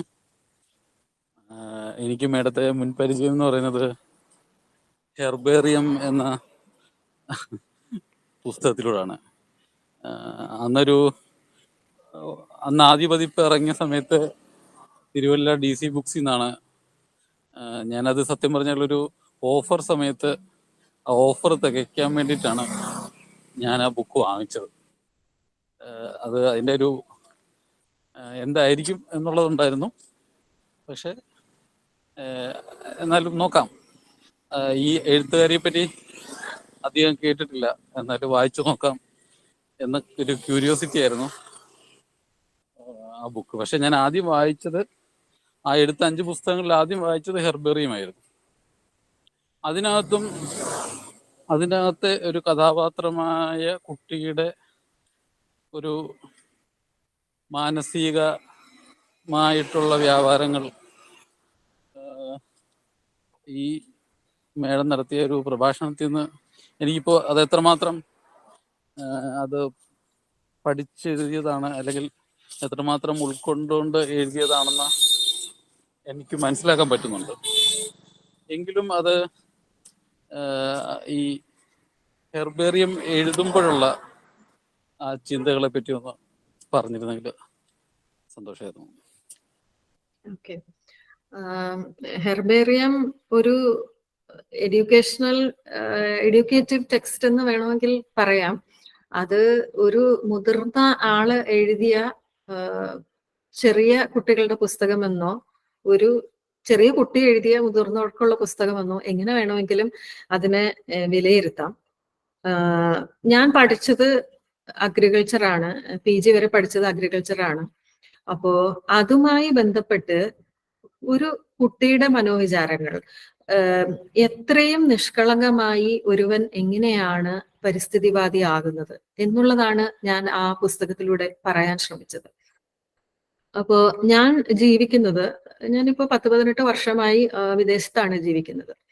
അപ്പോ ഇവിടെ വളരുന്ന കുട്ടികളുടെ ഒരു മാനസികാവസ്ഥയും അവരുടെ അറിവും അവരുടെ മനോവിചാരങ്ങളും എല്ലാം എനിക്ക് ഏകദേശം ഒരു രൂപം എനിക്കുള്ളത് കൊണ്ട്, ഇങ്ങനെ ഒരു കുട്ടി നാട്ടിലേക്ക് എത്തിപ്പെടുമ്പോൾ ആ കുട്ടി പ്രകൃതിയെ എങ്ങനെയാവും നോക്കിക്കാണുക, മനുഷ്യരെ എങ്ങനെയാവും അറിയുക, ഇതൊക്കെ എനിക്ക് വലിയ ക്യൂരിയോസിറ്റി ഉള്ള വിഷയങ്ങളായിരുന്നു. അതുകൊണ്ടാണ് ഒരു വിദേശത്ത് വളർന്ന കുട്ടിയെ ഞാനതിൽ ഉപയോഗിച്ചിരിക്കുന്നത്. അപ്പോ പരിസ്ഥിതി എന്ന് പറയുന്ന ഒരു വിഷയം എക്കാലവും നമുക്ക് താല്പര്യമുള്ള ഒന്ന് തന്നെയാണല്ലോ. ഇപ്പോ ക്ലൈമറ്റ് ചേഞ്ചിനെ കുറിച്ച് സംസാരിക്കുകയാണെങ്കിലും എക്സ്റ്റിങ്ഷനെ കുറിച്ച് സംസാരിക്കുകയാണെങ്കിലും എല്ലാം എക്കാലത്തും റെലവെന്റ് ആയിട്ടുള്ള ഒരു വിഷയം തന്നെയാണ്. നമ്മൾ ഓരോ വർഷം കഴിയും തോറും ക്ലൈമറ്റ് ചേഞ്ച് എക്സ്പീരിയൻസ് ചെയ്തുകൊണ്ടിരിക്കുമ്പോൾ നമ്മൾ പെട്ടെന്ന് ചൂട് കൂടുതലാണ് അല്ലെ മഴ കൂടുതലാണ് എന്ന് പറയുമ്പോഴാണ് നമ്മൾ, അല്ലെങ്കിൽ പ്രളയം വരുമ്പോഴാണ് പ്രകൃതിയെ കുറിച്ച് പെട്ടെന്ന് ഓർക്കുന്നത്. അപ്പോ ഇപ്പോഴത്തെ കാലാവസ്ഥ വ്യതിയാനങ്ങൾ അനുസരിച്ച് പ്രകൃതി എപ്പോഴും നമ്മൾ പരിസ്ഥിതിയെ ഓർമ്മിപ്പിച്ചുകൊണ്ടിരിക്കുകയാണ്. അപ്പൊ ഇത് ആദ്യം ഈ ബോധം വളർത്തേണ്ടത് കുട്ടികളിലാണ് എന്ന് എനിക്കൊരു ചിന്തയുണ്ടായിരുന്നു. അതുകൊണ്ടാണ് കുട്ടികളെ മുൻനിർത്തി അങ്ങനെ ഒരു പുസ്തകം എഴുതാൻ കാരണമായത്. പിന്നെ ആ സമയത്ത് എൻ്റെ മകൻ അത് എഴുതുന്ന സമയത്ത് അവന് 10 വയസ്സ് ഉണ്ടായിരുന്ന ഒരു സമയമാണ്. അപ്പോ എനിക്ക് ആ കുട്ടികളുടെ മനോവിചാരങ്ങളിൽ കൂടി ഒരു കുട്ടിയായി തന്നെ ഞാൻ ജീവിച്ചുകൊണ്ടിരിക്കുന്ന സമയമായിരുന്നു അത്. അപ്പോ അതിലെ കഥാപാത്രങ്ങളായ അങ്കുവാമയും ടിപ്പുവും അമ്മാളും ഒക്കെ ഇവിടെ എന്റെ മേശപ്പുറത്തും എന്റെ അടുക്കളയിലെ സ്ലാബിലും ഒക്കെ ഓടിക്കളിച്ച് നടക്കുന്നത് പോലെ ഒരു അനുഭവമായിരുന്നു എനിക്ക് അത് എഴുതിക്കൊണ്ടിരുന്നത്. ഞാൻ ഏറ്റവും രസിച്ചെഴുതിയ പുസ്തകമായിരുന്നു ഹെർബേറിയം. മറ്റ് ചെറുകഥകൾ എഴുതുന്നത് പോലെയോ പിന്നീടുള്ള നോവലുകൾ ഉണ്ടായതുപോലെയോ ഒന്നും ആയിരുന്നില്ല. ഞാൻ അതില് ഇറങ്ങിച്ചെന്ന് ഏറ്റവും ഞാൻ എൻജോയ് ചെയ്ത് എഴുതിയ ഒരു നോവലായിരുന്നു. ഞാൻ ഓരോ ചാപ്റ്റർ എഴുതി കഴിഞ്ഞിട്ടും അതെന്റെ മകനെ വായിച്ചു കേൾപ്പിക്കുമായിരുന്നു. അപ്പോ അതിൽ നിന്നും കുട്ടി നൽകുന്ന ഇൻപുട്സ് അത് ഞാൻ ഉപയോഗിക്കുമായിരുന്നു. അപ്പോൾ ഒരുപക്ഷെ ഞാനും അവനും കൂടി ചേർത്ത് എഴുതിയ നോവൽ എന്ന് വേണമെങ്കിൽ ആ നോവലിനെ വിശേഷിപ്പിക്കാമെന്ന് തോന്നുന്നു. ഞാൻ ഏറ്റവും ആഗ്രഹിച്ചത് അത് പുതുതലമുറ വായിക്കണം എന്നുള്ളതായിരുന്നു. അത് കോളേജിലെ ഒരു യൂണിവേഴ്സിറ്റിയിലെ ഒരു പുസ്തകം ടെക്സ്റ്റ് ബുക്കായി തിരഞ്ഞെടുത്തതോടുകൂടി അത് എനിക്ക് ഏറ്റവും സന്തോഷകരമായ ഒരു അനുഭവമായിരുന്നു. കാര്യം ഞാൻ ആ പുസ്തകം കൊണ്ട് എന്താണോ ഉദ്ദേശിച്ചത്, എന്താണോ ആഗ്രഹിച്ചത്, അത് ഇപ്പോൾ DC-യുടെ അവാർഡ് കിട്ടിയതിനേക്കാളും എന്നെ ഏറ്റവും സന്തോഷിപ്പിച്ചത് അതായിരുന്നു. ഏത് ടാർഗറ്റ് ഓഡിയൻസിനെയാണോ ഞാൻ ഉദ്ദേശിച്ചത് അവിടേക്ക് എത്താൻ സാധിച്ചല്ലോ എന്നുള്ള ഭയങ്കര സന്തോഷമായിരുന്നു ഹെർബേറിയം യൂണിവേഴ്സിറ്റിയിലേക്ക് എടുക്കുന്ന സമയത്ത്. ഞാൻ അതിനു പിൻപും അതിനു മുന്നേ ഒരു മാഡത്തിന്റെ പുസ്തകം വായിച്ചിട്ടില്ല. ഞാൻ അന്വേഷിച്ചു പോയിട്ടില്ല. കാര്യം അത് എല്ലാ അർത്ഥത്തിലും എനിക്ക് പൂർണ്ണമായി വായിച്ച പോലെ ആയിരുന്നു. ഞാൻ പിന്നെ അന്വേഷിച്ചിട്ടില്ല, ഈ എഴുത്തുകാരിയെ അന്വേഷിച്ചിട്ടില്ല. പിന്നീട് എനിക്ക് അതിനകത്ത് തോന്നിയത്, എനിക്ക് വായിച്ചു കഴിഞ്ഞപ്പോൾ കിട്ടിയ ഫീൽ എന്ന് പറയുന്നത്, നമ്മുടെ ഈ നാട്ടിൽ പറയും ചെറ എന്ന് പറയും, ഈ ചെറിയ തോടുകളുടെ കര, പുരയിടത്തിലൊക്കെ ഉണ്ടാകുന്ന. അപ്പൊ ആ കരയിലൂടെ ഇഴഞ്ഞു പോകുന്ന ഒരു മഞ്ഞച്ചേരയുടെ ഒരു ശാന്തതയുണ്ട്. വളരെ ഒരു ധൃതിയില്ലാതെ ഇഴഞ്ഞു പോകുന്ന ഒരു മഞ്ഞച്ചേരയുടെ ശാന്തതയാണ് സത്യം പറഞ്ഞ ആ പുസ്തകം വായിച്ച് കഴിയുന്ന വരെ ഉണ്ടായിരുന്നത്. അതുപോലെ തന്നെ എനിക്ക് പക്ഷെ ആ വിദേശത്തേക്കുള്ള അതിന്റെ ഷിഫ്റ്റ് എനിക്ക് എന്തുകൊണ്ടായിരുന്നു എന്നുള്ളത് എനിക്ക് അറിയത്തില്ലായിരുന്നു. പക്ഷെ ഇപ്പോഴാണ് അത് വ്യക്തമായത്. നമ്മള് എന്തെഴുതുമ്പോഴും നമ്മുടെ അനുഭവങ്ങൾ അല്ലെങ്കിൽ നമുക്ക് ഏറ്റവും അറിയുന്ന വിഷയങ്ങള് നമുക്ക് കൈവെള്ളയിൽ വെച്ച് പെരുമാറാവുന്ന വിഷയങ്ങളാണ്, കൈകാര്യം ചെയ്യാവുന്ന വിഷയങ്ങളാണ് തിരഞ്ഞെടുക്കേണ്ടതെന്ന് പറയുമല്ലോ. അപ്പൊ ഇത് എന്റെ കൈവെള്ളയിൽ ഇരിക്കുന്ന ഒരു വിഷയമായിരുന്നു. അതുകൊണ്ടാണ് ആദ്യ നോവലിന് അങ്ങനെ ഒരു വിഷയം തന്നെ തിരഞ്ഞെടുത്തത്. പിന്നെ എനിക്ക് ഏറ്റവും കൂടുതൽ സമൂഹത്തോട് അല്ലെങ്കിൽ കുട്ടികളോട് അല്ലെങ്കിൽ വായനക്കാരോട് പറയാനുള്ളതും ഇത് തന്നെയാണെന്ന് തോന്നി. അതിനുശേഷം വന്ന 2 നോവലുകള് ഇതുമായി യാതൊരു ബന്ധവുമില്ലാത്ത നോവലാണ്. ഇപ്പം ഏറ്റവും അവസാനം DC ബുക്സിലൂടെ ഇറങ്ങിയത് പെൺകുട്ടികളുടെ വീടെന്ന നോവലാണ്. അത് UAE പശ്ചാത്തലമാക്കി എഴുതപ്പെട്ട ഒരു കൃതിയാണ്. UAE-യിലെ ഒരു UAE-യുടെ ഹിസ്റ്ററിയാണത്, ദുബായിയുടെ ഹിസ്റ്ററിയാണത്, ചരിത്രമാണ്. 1940-50 കാലഘട്ടത്തിൽ ഇവിടെ ജീവിച്ചിരുന്ന 3 സ്ത്രീകളുടെ കഥയാണ്. 3 സ്ത്രീകളാണെങ്കിലും പെൺകുട്ടികൾ എന്ന് ടൈറ്റിൽ വരാൻ കാരണം അവരെ ഇവിടത്തെ ഒരു കൾച്ചർ അനുസരിച്ച് അങ്ങനെയാണ് വിളിക്കുക, എത്ര പ്രായമുണ്ടെങ്കിലും. അപ്പോ അതുകൊണ്ടാണ് പെൺകുട്ടികളുടെ വീട് എന്ന നോവൽ. അത് എഴുതാനുണ്ടായ സാഹചര്യം വളരെ വിചിത്രമാണ്. ഞാനിവിടെ ദേറ എന്ന് പറഞ്ഞ ഒരു ഓൾഡ് സൂക്ക് ഏരിയ ഉണ്ട്. പുരാതനമായ കുറച്ച് കെട്ടിടങ്ങളും ഒക്കെ ഉള്ള ഒരു സ്ഥലമാണ്. അതുവഴി ഒരു ദിവസം വെറുതെ വൈകുന്നേരം നടന്നു പോകുമ്പോൾ ഒരു ബോർഡ് കണ്ടു, ഒരു മ്യൂസിയത്തിന്റെ ബോർഡ്. വിമൻസ് മ്യൂസിയം എന്നാണ് അതിന്റെ പേര്. അപ്പോ എനിക്ക് വല്ലാത്തൊരു കൗതുകം തോന്നി. വിമൻസ് മ്യൂസിയം ഞാൻ എവിടെയും കണ്ടിട്ടില്ല. ലോകത്ത് പല സ്ഥലങ്ങളിൽ യാത്ര ചെയ്തിട്ടും വിമൻസ് മ്യൂസിയം എന്നൊരു മ്യൂസിയം ഞാൻ കണ്ടിട്ടില്ല. ഞാൻ വെറുതെ അതിന്റെ ഉള്ളിൽ കയറി. അപ്പോ അതൊരു വില്ലയാണ്, ഒരു വീടാണ്. അത് 2 നിലകളിലുള്ള ഒരു വീട്. അത് മ്യൂസിയം ആക്കി കൺവേർട്ട് ചെയ്തിരിക്കുകയാണ്.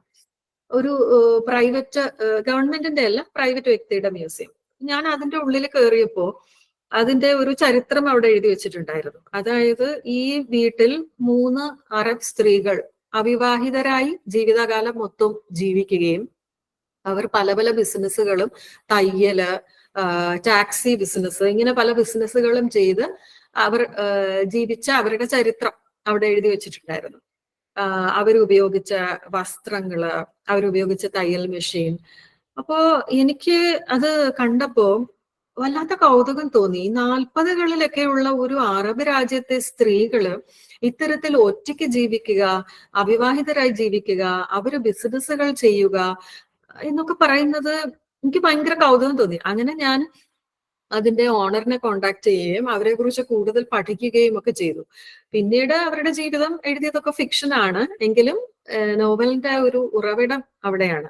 അതും ഈ പറഞ്ഞതുപോലെ എനിക്ക് പരിചിതമായ വിഷയവും എനിക്ക് പരിചിതമായ ഒരു സ്ഥലവും സ്ഥല പരിസരവും ഒക്കെ തന്നെയാണ്. ഞാൻ ഇത്രയും വർഷം ജീവിച്ച ഈ ഒരു നാടിന്റെ സംസ്കാരത്തെയും ചരിത്രത്തെയും അറിയുവാനും അത് എഴുതുവാനും ഉള്ള ഒരു ആഗ്രഹത്തിന്റെ ഒരു കമ്മിറ്റ്മെന്റിന്റെ പുറത്ത് എഴുതിയ നോവലാണ് പെൺകുട്ടികളുടെ വീട്.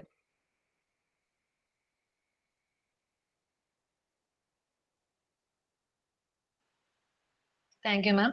അടുത്തത് വാട്സപ്പിൽ വന്നൊരു ക്വസ്റ്റ്യൻ ആണ്. Anjana, MSM college, Kayamkulam. ത്യജിക്കുവാൻ അല്ലെങ്കിൽ ഉപേക്ഷിക്കുവാനുള്ള മനോഭാവം മനുഷ്യന് പൊതുവെ കുറവാണല്ലോ. ഇത്തരത്തിലുള്ള മനുഷ്യരിൽ എങ്ങനെയാണ് അൺലേണിംഗ് എന്ന ആശയം ഇംപ്ലിമെന്റ് ചെയ്യാൻ കഴിയുക? ഇതാണ് ഞാൻ നേരത്തെ പറഞ്ഞത്. അൺലേണിംഗ് എന്ന് പറഞ്ഞാല് പഠിച്ചതെല്ലാം മറക്കുക അല്ലെങ്കിൽ കളയുക എന്നുള്ളതല്ല അതിന്റെ അർത്ഥം. അത് മനസ്സിലാക്കാൻ വേണ്ടിയാണ് ഞാൻ ഈ ഡ്രൈവിംഗ് ലൈസൻസിന്റെ കാര്യം പറഞ്ഞത്. അതാണെന്ന് തോന്നുന്നു ഏറ്റവും എളുപ്പം എല്ലാവർക്കും മനസ്സിലാകുന്ന ഒരു കാര്യമാണത്. അൺലേൺ എന്ന് പറഞ്ഞാല് ഇനി ഇക്കാലം അത്രയും ഞാൻ നേടിയത്, ഞാൻ ആർജിച്ചത് എല്ലാം അങ്ങ് കളയുക, ഇനി ഞാൻ ഇതാ പുതിയൊരു ജീവിതത്തിൽ, അതല്ല അൺലേണിംഗ് എന്ന് പറഞ്ഞാല്. ഞാൻ ഡ്രൈവിംഗ് ലൈസൻസിന്റെ കാര്യം പറഞ്ഞതുപോലെ തന്നെ ഇപ്പൊ ഇന്ത്യയിലെ ഡ്രൈവിംഗ് ലൈസൻസിൽ എനിക്ക് ഉണ്ട്. അത് അവിടെ വണ്ടി ഓടിക്കണമെങ്കിൽ എനിക്ക് അവിടുത്തെ രീതികൾ അനുസരിച്ച് ഓടിച്ചല്ലേ പറ്റുള്ളൂ. UAE-യിൽ വന്നു, ആ ഇന്ത്യൻ ഡ്രൈവിംഗ് ലൈസൻസ് ഇന്ത്യയിൽ വണ്ടി ഓടിക്കുന്ന അതേ മാതൃകയിൽ എനിക്കിവിടെ വണ്ടി ഓടിക്കാൻ പറ്റില്ലല്ലോ. അതിന് ഞാൻ ഈ മാതൃകയിലേക്ക് ഇഴുകി ചേർന്നല്ലേ പറ്റുള്ളൂ, ഇവിടുത്തെ നിയമങ്ങൾ അനുസരിച്ചല്ലേ പറ്റുള്ളൂ. അവിടെ ഒരു അൺലേണിംഗ് സംഭവിക്കുന്നുണ്ട്. എന്ന് കരുതി ഞാൻ ഇന്ത്യയിൽ വണ്ടി ഓടിക്കാൻ മറക്കുന്നുണ്ടോ? ഇല്ലല്ലോ. ഞാൻ ഇന്ത്യൻ ഡ്രൈവിംഗ് ലൈസൻസ് പൂർണ്ണമായി ഉപേക്ഷിക്കുന്നുണ്ടോ? ഇല്ലല്ലോ. അത് എന്നിലുണ്ട്, ആവശ്യമുള്ളപ്പോൾ ഞാൻ ഉപയോഗിക്കുന്നു, അത്രയേ ഉള്ളൂ. ലേണിംഗ് അൺലേണിംഗ് എന്ന പ്രക്രിയ ത്യജിക്കലല്ല, അത് ഒരിക്കലും അത് ത്യജിക്കലല്ല, ഉപേക്ഷിക്കലുമല്ല. താങ്ക് യു മാം.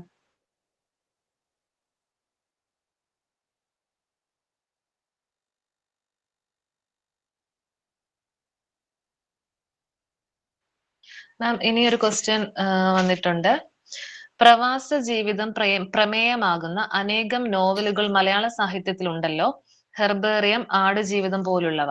മാമിന്റെ പ്രവാസ ജീവിതത്തിലെ ഉത്കണ്ഠകളാണോ ഇത്തരത്തിലുള്ള നോവലിന് കാരണം? ഒരു അസ്ഥിത ദുഃഖം, വേട്ടയാടലാണോ ഇതിന്റെ പിന്നില്?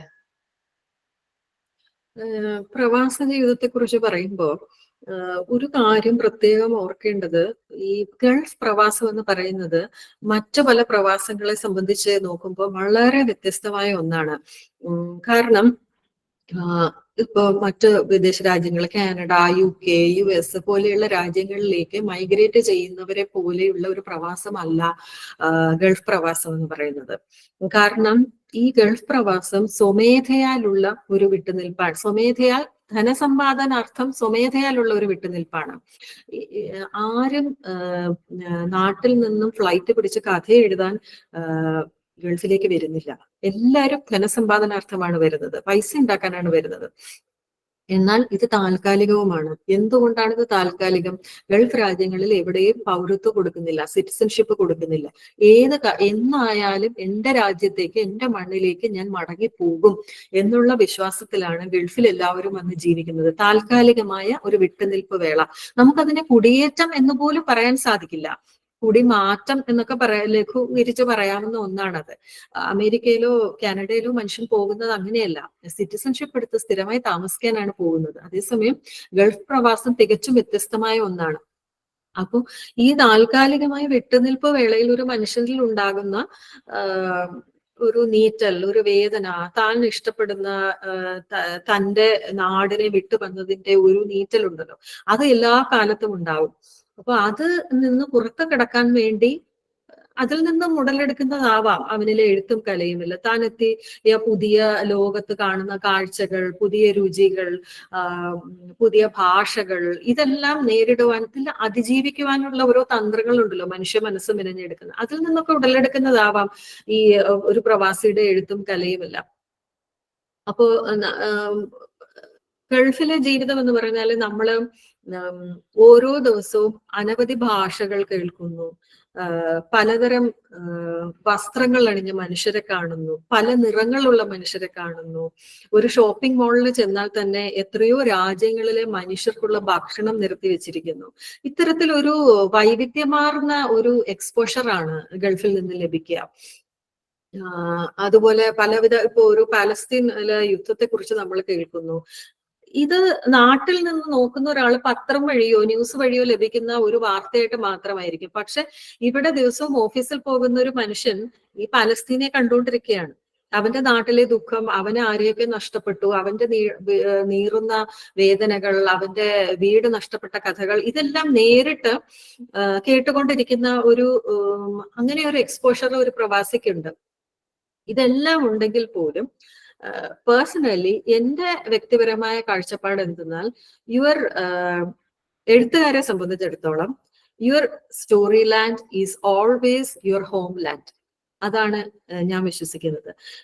നിങ്ങൾ വിട്ടിട്ട് വന്ന ആ നാട്, നിങ്ങളുടെ ബാല്യകാലം, കൗമാരം, അതിൽ നിന്നെല്ലാം നിങ്ങൾക്കുണ്ട്. അതിനെ നിങ്ങൾക്ക് നൊസ്റ്റാൾജി എന്നോ ഗൃഹാതുരത്വമോ എന്ത് വേണമെങ്കിലും വിളിക്കാം. പക്ഷെ അതിൽ നിന്നും ഉണ്ടാകുന്ന അനുഭവങ്ങളും കഥകളും ഒക്കെ തന്നെയാണ് എഴുത്തിലൂടെ ഒരു പ്രവാസിക്ക് കാഴ്ചവെക്കാനാവുക എന്നാണ്. നിങ്ങൾ ഒരു അനവധി ഉദാഹരണങ്ങൾ ലോകത്തുണ്ട്. ഇപ്പം ഒറാൻ പാമുക്ക്, എലിഫ് ഷഫാക്ക്, സൽമാൻ റുഷ്ദി, ഇവരെല്ലാം വിദേശ രാജ്യങ്ങളിൽ ജീവിക്കുന്നവരാണ്. ഇവര് പലരും എക്സൈലിൽ പോയവരാണ്. ഇപ്പൊ സൽമാൻ റുഷ്ദി ഫത്വ കിട്ടിപ്പോയ ആളാണ്. സ്വന്തം ജനിച്ച നാട്ടിൽ ജീവിക്കുന്ന മനുഷ്യരല്ല. എങ്കിൽ പോലും അവരുടെ രചനകൾ നിങ്ങൾ നോക്കൂ, അതെല്ലാം നാടിനെ സംബന്ധിച്ചുള്ളതായിരിക്കും. എലീഫ് ഷഫാക്ക് ജീവിക്കുന്നത് UK-ലാണ്. പക്ഷെ അവരുടെ ഏത് രചനകൾ വേണമെങ്കിലും എടുത്തു, എല്ലാം ഇസ്താംബുളിനെ കുറിച്ചാണ്. ഒറാൻ പാമുക്കിന്റെ രചനകൾ നോക്കൂ. എത്ര കാലം വിദേശത്ത് ജീവിച്ചാലും അവരെല്ലാം എഴുതുന്നത് സ്വന്തം നാടിനെ കുറിച്ച് തന്നെയാണ്. സോ അതുകൊണ്ട് നിങ്ങളുടെ സർഗാത്മകത എപ്പോഴും നാടുമായി ബന്ധപ്പെട്ട് കിടക്കുന്നു എന്നുള്ളതാണ്. അതിനെ പലരും പ്രവാസി എഴുത്ത് ഗ്രഹാതുരത്വം നിറഞ്ഞതാണ്, നൊസ്റ്റാൾജിയ നിറഞ്ഞതാണ് എന്നൊക്കെ പറയുമെങ്കിലും അതിൽ നിന്ന് ഒരിക്കലും നിങ്ങൾക്ക് പുറത്തു കിടക്കാൻ സാധിക്കില്ല, വിശേഷിച്ചും ഒരു ഗൾഫ് പ്രവാസിക്ക്. കാരണം ഞാൻ പറഞ്ഞല്ലോ, ഇത് താൽക്കാലികമായ ഒരു ഇടവേള മാത്രമാണ് ഒരു ഗൾഫ് പ്രവാസിയെ സംബന്ധിച്ചിടത്തോളം. നിങ്ങൾ നിങ്ങളുടെ മണ്ണിലേക്ക് തിരിച്ചു പോകും എന്നുള്ള ഉറപ്പോട് കൂടിയാണ് നിങ്ങൾ വിമാനം കയറി ഇവിടേക്ക് വരുന്നത്. ഇത് താൽക്കാലിക ഇടമാണ് എന്ന ബോധം ഓരോ നിമിഷവും ഓരോ ദിവസവും ഒരു ഗൾഫ് പ്രവാസിയുടെ മനസ്സിലുണ്ട്.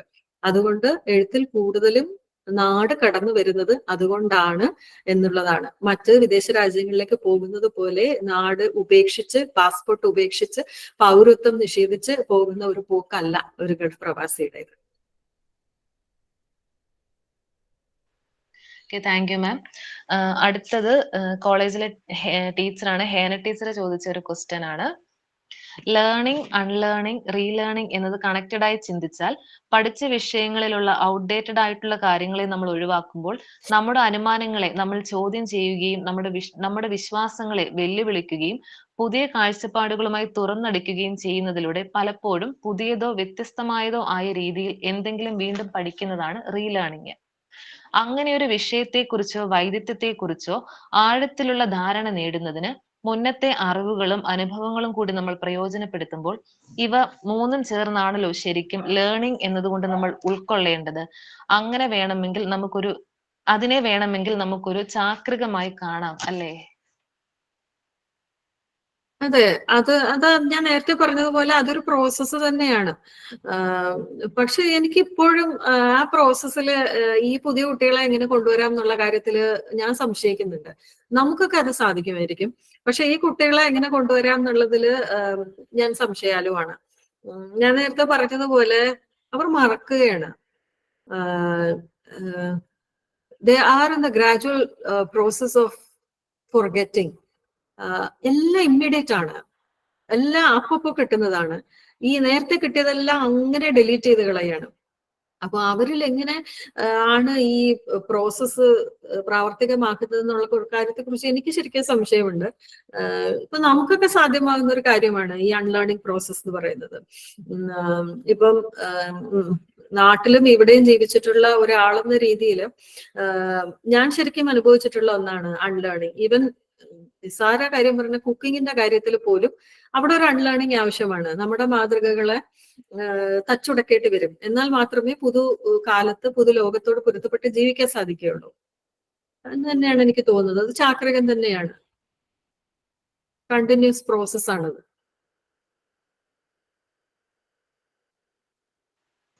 Okay, thank you ma'am. അടുത്തത് ഇൻബോക്സിൽ വന്ന ഒരു ക്വസ്റ്റ്യൻ ആണ്. ഭ്രമാത്മകമായ ശ്രേഷ്ഠത വിചാരം വീണ്ടും പഠിപ്പിക്കുന്നു എന്നതിന് തടസ്സമാകുന്ന ഒരു സാഹചര്യം ഉണ്ടായാൽ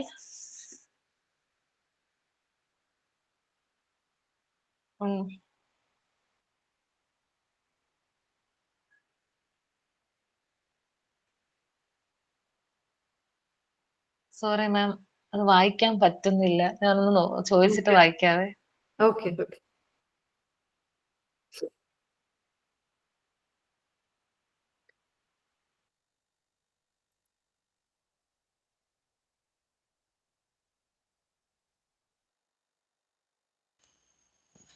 മാം നമസ്കാരം, കേൾക്കാമോ? ജൂലി? കേൾക്കാം. ഞാൻ നേരത്തെ ചോദിച്ച ചോദ്യം ജൂലി വായിച്ചു.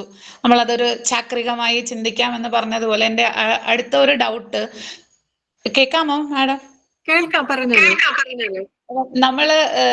നോർമലി നമ്മൾ അധ്യാപകർ കുറച്ച് ടീച്ചിങ് സ്കില്ലൊക്കെ ഫോളോ ചെയ്യുന്നുണ്ട്. ഇന്ന ടീച്ചിങ് സ്കില്ലും അതിന്റെ സബ് സ്കില്ലും ഒക്കെയാണ് നമ്മൾ പഠിക്കുകയും ഇവരെ പഠിപ്പിക്കുകയും ഇവർ ചെന്ന് സ്കൂളുകളിൽ അപ്ലൈ ചെയ്യുന്നതും അങ്ങനെയാണ്. പക്ഷേ ഈ അൺലേണിംഗ് എന്ന് പറയുന്നത് ശരിക്കും ഒരു സ്കില്ല് തന്നെയല്ലേ? അപ്പോൾ ഈ അൺലേണിംഗ് എങ്ങനെ സ്വായത്തമാക്കണമെന്നുള്ളത് നമുക്ക് കൃത്യമായി കുട്ടികളിലേക്ക് കൺവേ ചെയ്യാൻ, ഇപ്പൊ നമ്മൾ സാധാരണ നമ്മുടെ വീടുകളിൽ നടക്കുന്ന കാര്യങ്ങളൊക്കെ ആണെങ്കിൽ നമുക്ക് പറഞ്ഞു കൊടുക്കാം.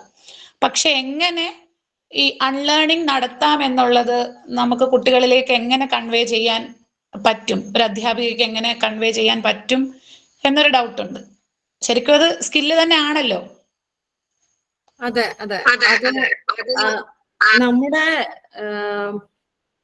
പുതു സാഹചര്യങ്ങള് കണക്കിലെടുത്ത് നോക്കുമ്പോ ശരിക്കും നിങ്ങളൊക്കെ നേരിടുന്ന ഒരു വലിയ ചലഞ്ചാണത്. ഈ പറഞ്ഞത് വലിയൊരു ചലഞ്ചാണ്. ഒരു അധ്യാപിക എന്ന നിലയിൽ നിന്ന് ചിന്തിച്ച് നോക്കുമ്പോൾ വലിയൊരു ചലഞ്ചാണത്. ഞാൻ VHSC പഠിപ്പിച്ചിട്ടുണ്ട്. ഞാൻ PG കഴിഞ്ഞ് ഇറങ്ങുന്ന സമയത്ത് 2 വർഷം VHSC അധ്യാപികയായിരുന്നു. അപ്പൊ ആ സമയത്ത് കുട്ടികളുമായി ഇത്രയധികം ഒരു ഇടവ് എനിക്ക് അനുഭവപ്പെട്ടിരുന്നില്ല. അത് ഒരു ഗ്രാമപ്രദേശത്തുള്ള സ്കൂളായിരുന്നു. എങ്കിലും കുട്ടികളുമായി എനിക്ക് ഇത്രയും ഒരു ഗ്യാപ്പ് അനുഭവപ്പെട്ടിരുന്നില്ല, അത്രയും ബുദ്ധിമുട്ട് അനുഭവപ്പെട്ടിരുന്നില്ല. ഞാൻ ഈ പറയുന്ന പോലെയുള്ള ഈ ലേണിംഗ്, അൺലേണിംഗ്, റീലേണിംഗ് ഒക്കെ അന്നൊക്കെ ആവശ്യമുണ്ടോ എന്ന് പോലും തോന്നിയിട്ടില്ല. പക്ഷെ ഇപ്പോഴത്തെ കുട്ടികളെ ഡീൽ ചെയ്യുന്ന അവസരത്തിലാണ് ഈ അൺലേണിങ്ങിന്റെ കാര്യം. ഇപ്പം നിങ്ങളൊരു ഉദാഹരണം എടുക്കുകയാണെങ്കിൽ, ഒരു വിഷയത്തെ കുറിച്ച് ഒരു പ്രോജക്റ്റ് തയ്യാറാക്കിക്കൊണ്ട് വരാൻ ഒരു കുട്ടിയോട് പറഞ്ഞെന്ന് വെക്കുക. ഇത് പോയി ആദ്യം ചെയ്യുന്നത് എന്തായിരിക്കും? ഇന്റർനെറ്റിൽ സെർച്ച് ചെയ്യുന്നു. അവിടുന്ന് ഇവിടുന്ന് നമുക്ക് എന്തൊക്കെയോ ഇൻഫർമേഷൻ കിട്ടുന്നു, ആർട്ടിക്കിൾ വായിക്കുന്നു, യൂട്യൂബ് കാണുന്നു, എന്നിട്ട് എന്തോ ഒന്ന് തയ്യാറാക്കിക്കൊണ്ട് വരുന്നു. അതിലെന്തെങ്കിലും തെറ്റുണ്ടെങ്കിൽ, അത് ശരിയല്ല എന്ന് പറയണമെങ്കിൽ നിങ്ങളെ പോലൊരു അധ്യാപിക എന്ത് മാർഗം, എന്ത് ടൂൾ ഉപയോഗിച്ചാണ് നിങ്ങളത് തെറ്റാണെന്ന് പറയുക? നിങ്ങളുടെ കയ്യിൽ ഒന്നിൽ എന്തെങ്കിലും വാലിഡ് ആയിട്ടുള്ള ഒരു അക്കാഡമിക് ടെക്സ്റ്റ് ഉണ്ടാവണം.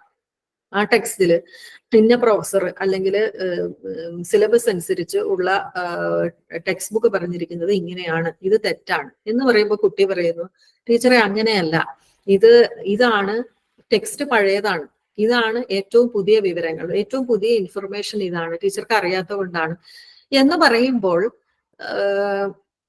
നിങ്ങൾ അവിടെ ഒരു അൺലേണിംഗ് പ്രോസസ്സിൽ എത്തിപ്പെടില്ലേ? അതൊരു വളരെ ചലഞ്ചിങ്, എനിക്ക് തോന്നുന്നു അതിന് നിങ്ങളാണ് എനിക്ക് മറുപടി തരേണ്ടതെന്ന് തോന്നുന്നു. അതൊരു ചലഞ്ചിങ് സിറ്റുവേഷൻ ആയിട്ടാണ് എനിക്ക് തോന്നുന്നത്. ഇപ്പൊ വിദേശ രാജ്യങ്ങളിലൊക്കെ എന്റെ മകൻ US പഠിക്കുന്നത്. അപ്പൊ അവിടെയൊക്കെ സ്ട്രിക്റ്റ് ആയിട്ട് വെച്ചിരിക്കുന്ന ഒരു നിയമം എന്താണെന്ന് വെച്ചാൽ അവർക്ക് ഒരിക്കലും ഇന്റർനെറ്റിൽ നിന്ന് കോപ്പി അടിക്കാൻ പറ്റില്ല. അത് അവൻ കമ്പ്യൂട്ടർ സയൻസ് ആണ് പഠിക്കുന്നത്.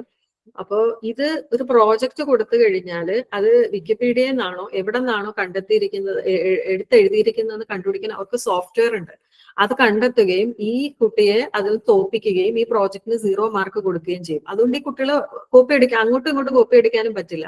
ആ കാര്യത്തിൽ അവർ പ്ലേജറിസം ഭയങ്കരമായി വലിയ കുറ്റമായിട്ടാണ് കണക്കാക്കുന്നത്. അപ്പൊ അവിടെയൊക്കെ അതിന് കൃത്യമായ മാനദണ്ഡങ്ങൾ സ്വീകരിച്ചു കഴിഞ്ഞു എന്നാണ് എനിക്ക് തോന്നുന്നത്. പക്ഷെ നമ്മുടെ നാട്ടിൽ ഇപ്പോഴത്തുണ്ടോ എന്ന കാര്യത്തിൽ സംശയമാണ്. ഒരു കുട്ടി ഇതുപോലെ ഒരു പ്രോജക്റ്റ് ഉണ്ടാക്കിക്കൊണ്ട് വരുന്നു, ടീച്ചറെ ചോദ്യം ചെയ്യുന്നു, ടീച്ചറെ ഇത് ഞാൻ ഏറ്റവും പുതുതായി യൂട്യൂബിൽ കണ്ട ഇൻഫർമേഷൻ ആണ്, ടെക്സ്റ്റ് പഴയതാണ്, ടെക്സ്റ്റില് പറഞ്ഞിരിക്കുന്നത് ശരിയല്ല എന്ന് പറയുമ്പോൾ ഒരു ടീച്ചറിന് അവിടെ അൺലേൺ ചെയ്യേണ്ടി വരുന്ന അവസ്ഥയാണ് വരുന്നത്. അത് നിങ്ങൾ എങ്ങനെ ഡീൽ ചെയ്യും എന്നുള്ളത് ഒരു പുതുകാലത്തെ അധ്യാപികയുടെ ഒരു വലിയ വെല്ലുവിളിയാണെന്ന് എനിക്ക് തോന്നുന്നു. അപ്പൊ ആ ഒരു അവസരത്തില് ഇവരെ ഈ പുതിയ ഇൻഫർമേഷൻ അൺലേൺ ചെയ്യാനാണ് പഠിപ്പിക്കേണ്ടതെന്ന് എനിക്ക് തോന്നുന്നു. അതിലേക്ക് വരേണ്ട പുതിയ മാനദണ്ഡങ്ങൾ അല്ലെങ്കിൽ പുതിയ മെത്തഡ്സ് നിങ്ങളുടെ എഡ്യൂക്കേഷൻ സിസ്റ്റത്തിൽ ഇൻവോൾവ് ചെയ്തിട്ടുണ്ടോ എന്നുള്ളത് എനിക്കറിയില്ല. അത് സത്യം പറഞ്ഞാൽ ഞാൻ നിങ്ങളോട് ചോദിക്കേണ്ട ചോദ്യമാണ്. നിങ്ങൾ എന്നെ എഡ്യൂക്കേറ്റ് ചെയ്യേണ്ട ഒരു കാര്യമാണത്. ഇത്തരം ചലഞ്ചിങ് സിറ്റുവേഷൻസ് എങ്ങനെ ഡീൽ ചെയ്യാമെന്നുള്ളത്. പക്ഷെ കുട്ടികളെ സംബന്ധിച്ചിടത്തോളം അവർക്ക് അൺലേണിംഗ് ഒരു വിഷയമേ അല്ല എന്നാണ് തോന്നുന്നത്. Because they are in the process of unlearning എന്ന് തോന്നുന്നു. ഇപ്പൊ സ്കൂളിൽ പഠിച്ച കാര്യങ്ങള് ഒരു പുതിയ വിഷയം 12ാം ക്ലാസ് കഴിഞ്ഞ് സ്കൂള് കഴിഞ്ഞു പോകുന്നു, കോളേജിലേക്ക് അവരൊരു പുതിയ വിഷയം എടുത്തു പോകുന്നു. അവർ ഇംഗ്ലീഷും മാത്സും ഒക്കെ സ്കൂളിൽ പഠിച്ചിട്ടുണ്ടാവും.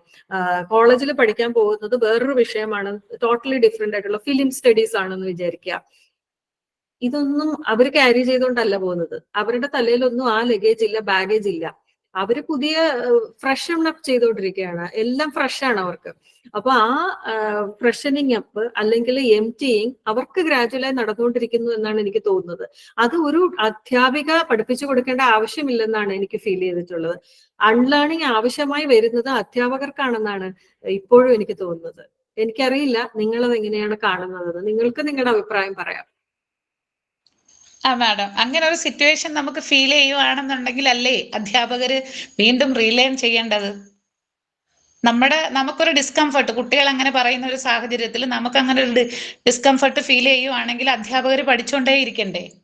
അവിടെയാണല്ലോ റീലേണിംഗിന്റെ പ്രസക്തി വരുന്നത്. അതെ, അധ്യാപകര് പഠിച്ചുകൊണ്ടേ ഇരിക്കേണ്ടി വരും. പക്ഷെ ഇത് എവിടെ നിന്നാണ് പഠിക്കുന്നത് എന്നുള്ളതാണ് പ്രശ്നം.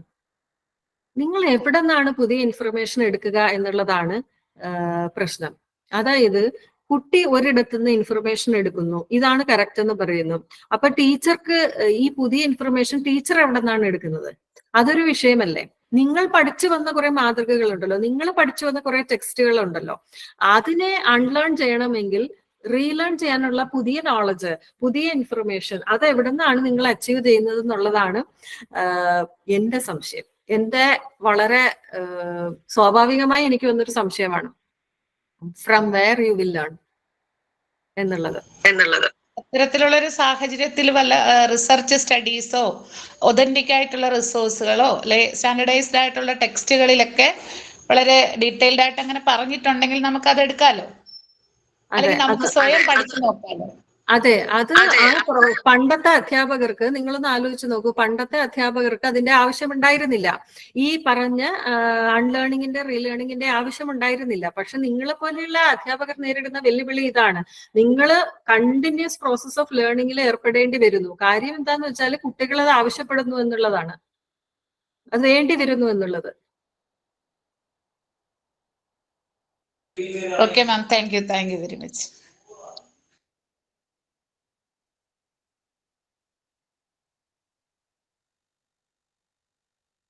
Hello ma'am. ഹലോ, കേൾക്കാവോ? കേൾക്കാം. ഞാൻ KSCT കുന്നത്തില് വന്ന് പഠിക്കുന്ന ഒരു വിദ്യാർത്ഥി. എന്റെ പേര് ലക്ഷ്മി. ആദ്യം മാമിനോട് സംസാരിക്കാൻ പറ്റില്ല, ഒരുപാട് സന്തോഷം. എനിക്ക് ചോദിക്കാനുള്ളത്, ഇപ്പൊ ഒരു ഇല്യൂഷനിലൂടെ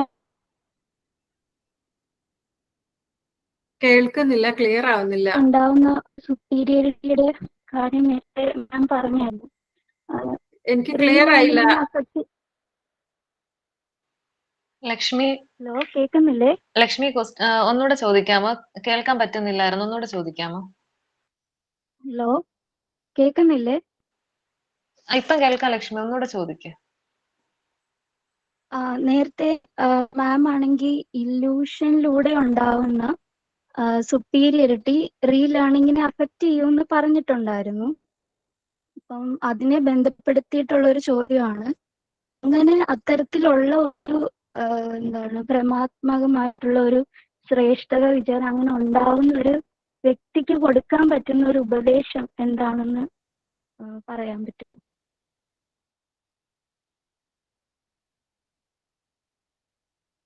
അതെ, അത് നോളജ് ഇല്യൂഷൻ എന്ന് പറഞ്ഞാല് നമ്മള് എന്തൊക്കെ ഇൻഫർമേഷനും ഡേറ്റയും കാണുന്നു അത് എല്ലാം നമുക്കറിയാം, നമ്മുടെ തലച്ചോറിലുണ്ട്. ഈ ഇൻഫർമേഷൻ നിങ്ങളുടെ ലാപ്ടോപ്പിൽ ഇരിക്കുന്നതാണ്, വിക്കിപീഡിയയിൽ ഇരിക്കുന്നതാണ്, ഗൂഗിളിൽ ഇരിക്കുന്നതാണ് എന്ന ചിന്തയല്ല. ഇതെല്ലാം നിങ്ങൾ ആർജിച്ചു കഴിഞ്ഞു എന്നുള്ള ഒരു ഇല്യൂഷൻ, ഒരു ഭ്രമാത്മകത, അതാണ് നോളജ് ഇല്യൂഷൻ എന്ന് പറയുന്നത്. അപ്പോ ഏതൊരു വിഷയവും പഠിക്കാൻ എടുക്കുമ്പോൾ അത് പഠിക്കേണ്ട രീതി, അതാണ് ഞാൻ പറഞ്ഞത്. ടീച്ചേഴ്സ് എപ്പോഴും എന്ത് പഠിക്കണം എന്നല്ല, എങ്ങനെ പഠിക്കണം എന്നുള്ളത് പറഞ്ഞു കൊടുക്കണമെന്ന് പറഞ്ഞതിന്റെ കാരണം അതാണ്. കാരണം ഒരു വിഷയം നിങ്ങൾക്ക് താല്പര്യമുണ്ടെങ്കിൽ, ഇപ്പം പക്ഷികളെ കുറിച്ച് പഠിക്കണം, ബേർഡ്സിനെ കുറിച്ചുള്ള കാര്യങ്ങൾ അറിയണം ഒരു കുട്ടിക്ക്.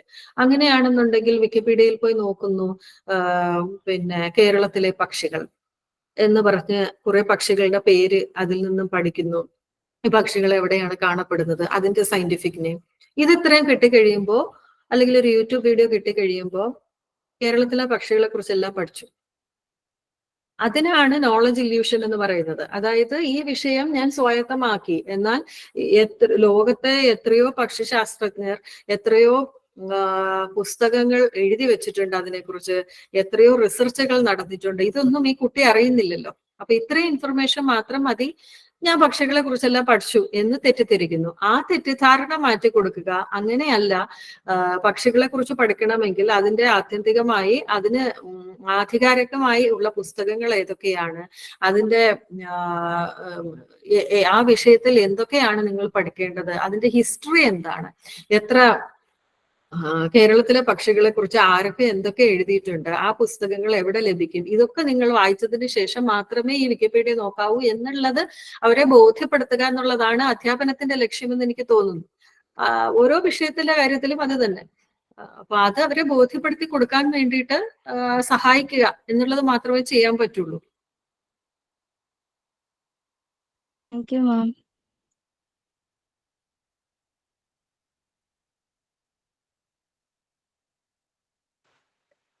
ഇനി ആരെങ്കിലും മാമിനോട് സംസാരിക്കാൻ ആഗ്രഹിക്കുന്നുണ്ടെങ്കിൽ എത്രയും പെട്ടെന്ന് തന്നെ മുന്നോട്ട് വരിക.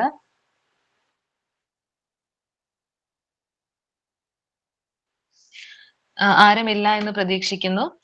അടുത്തതായി ഇന്നത്തെ ഈ പ്രോഗ്രാമിന് കൃതജ്ഞത അർപ്പിക്കുന്നതിനായി കോളേജ് യൂണിയൻ ചെയർപേഴ്സൺ അഭിജിത്ത് തേക്കുട്ടനെ ക്ഷണിക്കുന്നു. നമസ്കാരം മാഡം, കേൾക്കുന്നുണ്ടോ? നമസ്കാരം, കേൾക്കാം. ഹായ് മാം, എന്റെ പേര് അഭിജിത്ത് എന്നാണ്. ഞാൻ KUCT Kunnam college students union chairperson ആണ്. ഇന്നത്തെ ഈ പ്രോഗ്രാമിന് മാം എത്തിച്ചേർന്നതിന് എല്ലാ സ്റ്റുഡൻസിന്റെയും ടീച്ചേഴ്സിനെയും ഫാക്കൽറ്റി മെമ്പേഴ്സിനെയും നോൺ ഫാക്കൽറ്റി മെമ്പേഴ്സിനെയും പേരിൽ ഞാൻ ഭയങ്കരമായിട്ടുള്ള നന്ദി മാമിനോട് അറിയിച്ചു കൊള്ളുന്നു. ഫസ്റ്റ് ഓഫ് ഓൾ, ഈ ടോപ്പിക് മാം ആണോ ചൂസ് ചെയ്തത് അതോ ഇവിടുന്ന് തന്നതാണോ എന്ന് എനിക്ക് അറിയില്ല.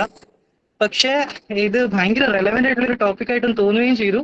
ഒപ്പം മാഡത്തിന്റെ ഓരോ വാക്കുകളും വളരെയധികം എല്ലാവർക്കും മനസ്സിലാവുന്ന രീതിയിലും പ്രായോഗികരമായ രീതിയിലും മാഡത്തിന് ഞങ്ങൾക്കൊക്കെ പറഞ്ഞു തരാൻ സാധിച്ചു. ഇതിനോട് ഞാൻ മാഡത്തിനോടുള്ള വലിയൊരു കടപ്പാട് അറിയിക്കുന്നു. And moreover, above all this, I think learning, relearning and unlearning is a process of, നമ്മൾ BEd ഫസ്റ്റ് ഇയറിൽ ഫസ്റ്റ് ടൈമിൽ പഠിച്ച പോലെ കൾച്ചറേഷൻ, എക്കൾച്ചറേഷൻ ആൻഡ് എൻകൾച്ചറേഷൻ, ഡീകൾച്ചറേഷൻ, അങ്ങനത്തെയൊക്കെ ടേമുകളായിട്ട് ഭയങ്കരമായിട്ട് സ്യൂട്ട് ചെയ്യുന്നു. ഇപ്പം വേണ്ടുന്ന മാറ്റങ്ങൾ ഒരു കൾച്ചർ അല്ലെങ്കിൽ ഒരു സൊസൈറ്റിയിൽ അല്ലെങ്കിൽ പഠിച്ചൊരു കാര്യത്തിൽ എത്രമാത്രം മാറ്റങ്ങൾ വരണോ, പുതിയ പുതിയ കാര്യങ്ങൾ പഠിക്കുന്നത്, പഴയ കാര്യങ്ങൾ വേണ്ടാത്തത്, അങ്ങനെ ചൂസി ആയിട്ട് എന്താണോ നമ്മുടെ ജീവിതത്തിന് ആവശ്യം, നമുക്ക് ഓരോരുത്തർക്ക് എന്താണോ പ്രായോഗികകരമായിട്ട് മുന്നോട്ട് നീങ്ങാൻ സാധിക്കുക, ഇതെല്ലാം ചൂസ് ചെയ്ത് മുന്നോട്ട് നീങ്ങാൻ വേണ്ടിയിട്ടുള്ള ഒരു പ്രേരണ തന്നെയായിരുന്നു ഇന്ന് മാഡത്തിന്റെ ഓരോ വാക്കുകളും. ഒപ്പം ഇന്നത്തെ ഓരോ വിദ്യാർത്ഥികളുടെയും ചോദ്യങ്ങൾക്ക് മാഡത്തിന് വളരെ നല്ല ഭംഗിയായിട്ട് മറുപടികൾ പറയാൻ സാധിച്ചു. And thank you so much for being with us. Thank you so much for being with Kunnam family for a long time. Like ma'am ഇന്ന് ഒരുപാട് തിരക്കുകളുടെ ഇടയിലായിരിക്കും ഉറപ്പായിട്ടും മാഡം ഞങ്ങളോടൊപ്പം ഇത്രയും ഒരു മണിക്കൂർ ഞങ്ങൾക്കൊപ്പം ചെലവഴിക്കാൻ സാധിച്ചത്. ഏതായാലും college principal, teachers, faculty members, non faculty members and എല്ലാ സ്റ്റുഡൻസ് മാത്രമല്ല, നമ്മുടെ KUCT സ്റ്റുഡൻസ് മാത്രമല്ല, ഈ വീഡിയോയിൽ ഇപ്പം ധാരാളം വേറെ വിദ്യാർത്ഥികളുണ്ട്. കേരളം മുഴുവനുള്ള BEd കോളേജുകളിൽ നിന്നുള്ള ധാരാളം വിദ്യാർത്ഥികളുണ്ട്. ഇവരുടെ എല്ലാവരുടെയും പേരിൽ ഇത്രയും ഭംഗിയുള്ള ഒരു സെഷൻ അവതരിപ്പിച്ചതിന് ഞാൻ മാഡത്തിനുള്ള നന്ദി ഇതോടുകൂടി അറിയിച്ചുകൊള്ളുന്നു. Thank you so much, ma'am, for being with us, and thank you all members of KUCT Kunnam, the KFL team, the Sahityosavam Anbathunna team, and everyone who has been in this program for lively, for being about 1 hour and being for a beautiful cooperation. Thank you so much, and once again, a beautiful thank you and good night all. Thank you so much, ma'am. Thank you so much Abhijith. ഇത്രയും നേരം എന്നെ ഈ സാഹിത്യോത്സവത്തിൽ invite ചെയ്തതിന് ആദ്യം നന്ദി പറയുന്നു. പ്രവീൺ ആണല്ലോ invite ചെയ്തത്. പ്രവീണിനെ കാണുന്നില്ലല്ലോ. പരിപാടി ഓക്കെ. അപ്പോ ഇത്രയും നേരം നിങ്ങളോട് സംസാരിച്ചിരിക്കാനും നിങ്ങളെല്ലാം പരിചയപ്പെടാൻ സാധിച്ചതിലും ഒരുപാട് സന്തോഷമുണ്ട്. ഒത്തിരി താങ്ക് യു സോ മച്ച്.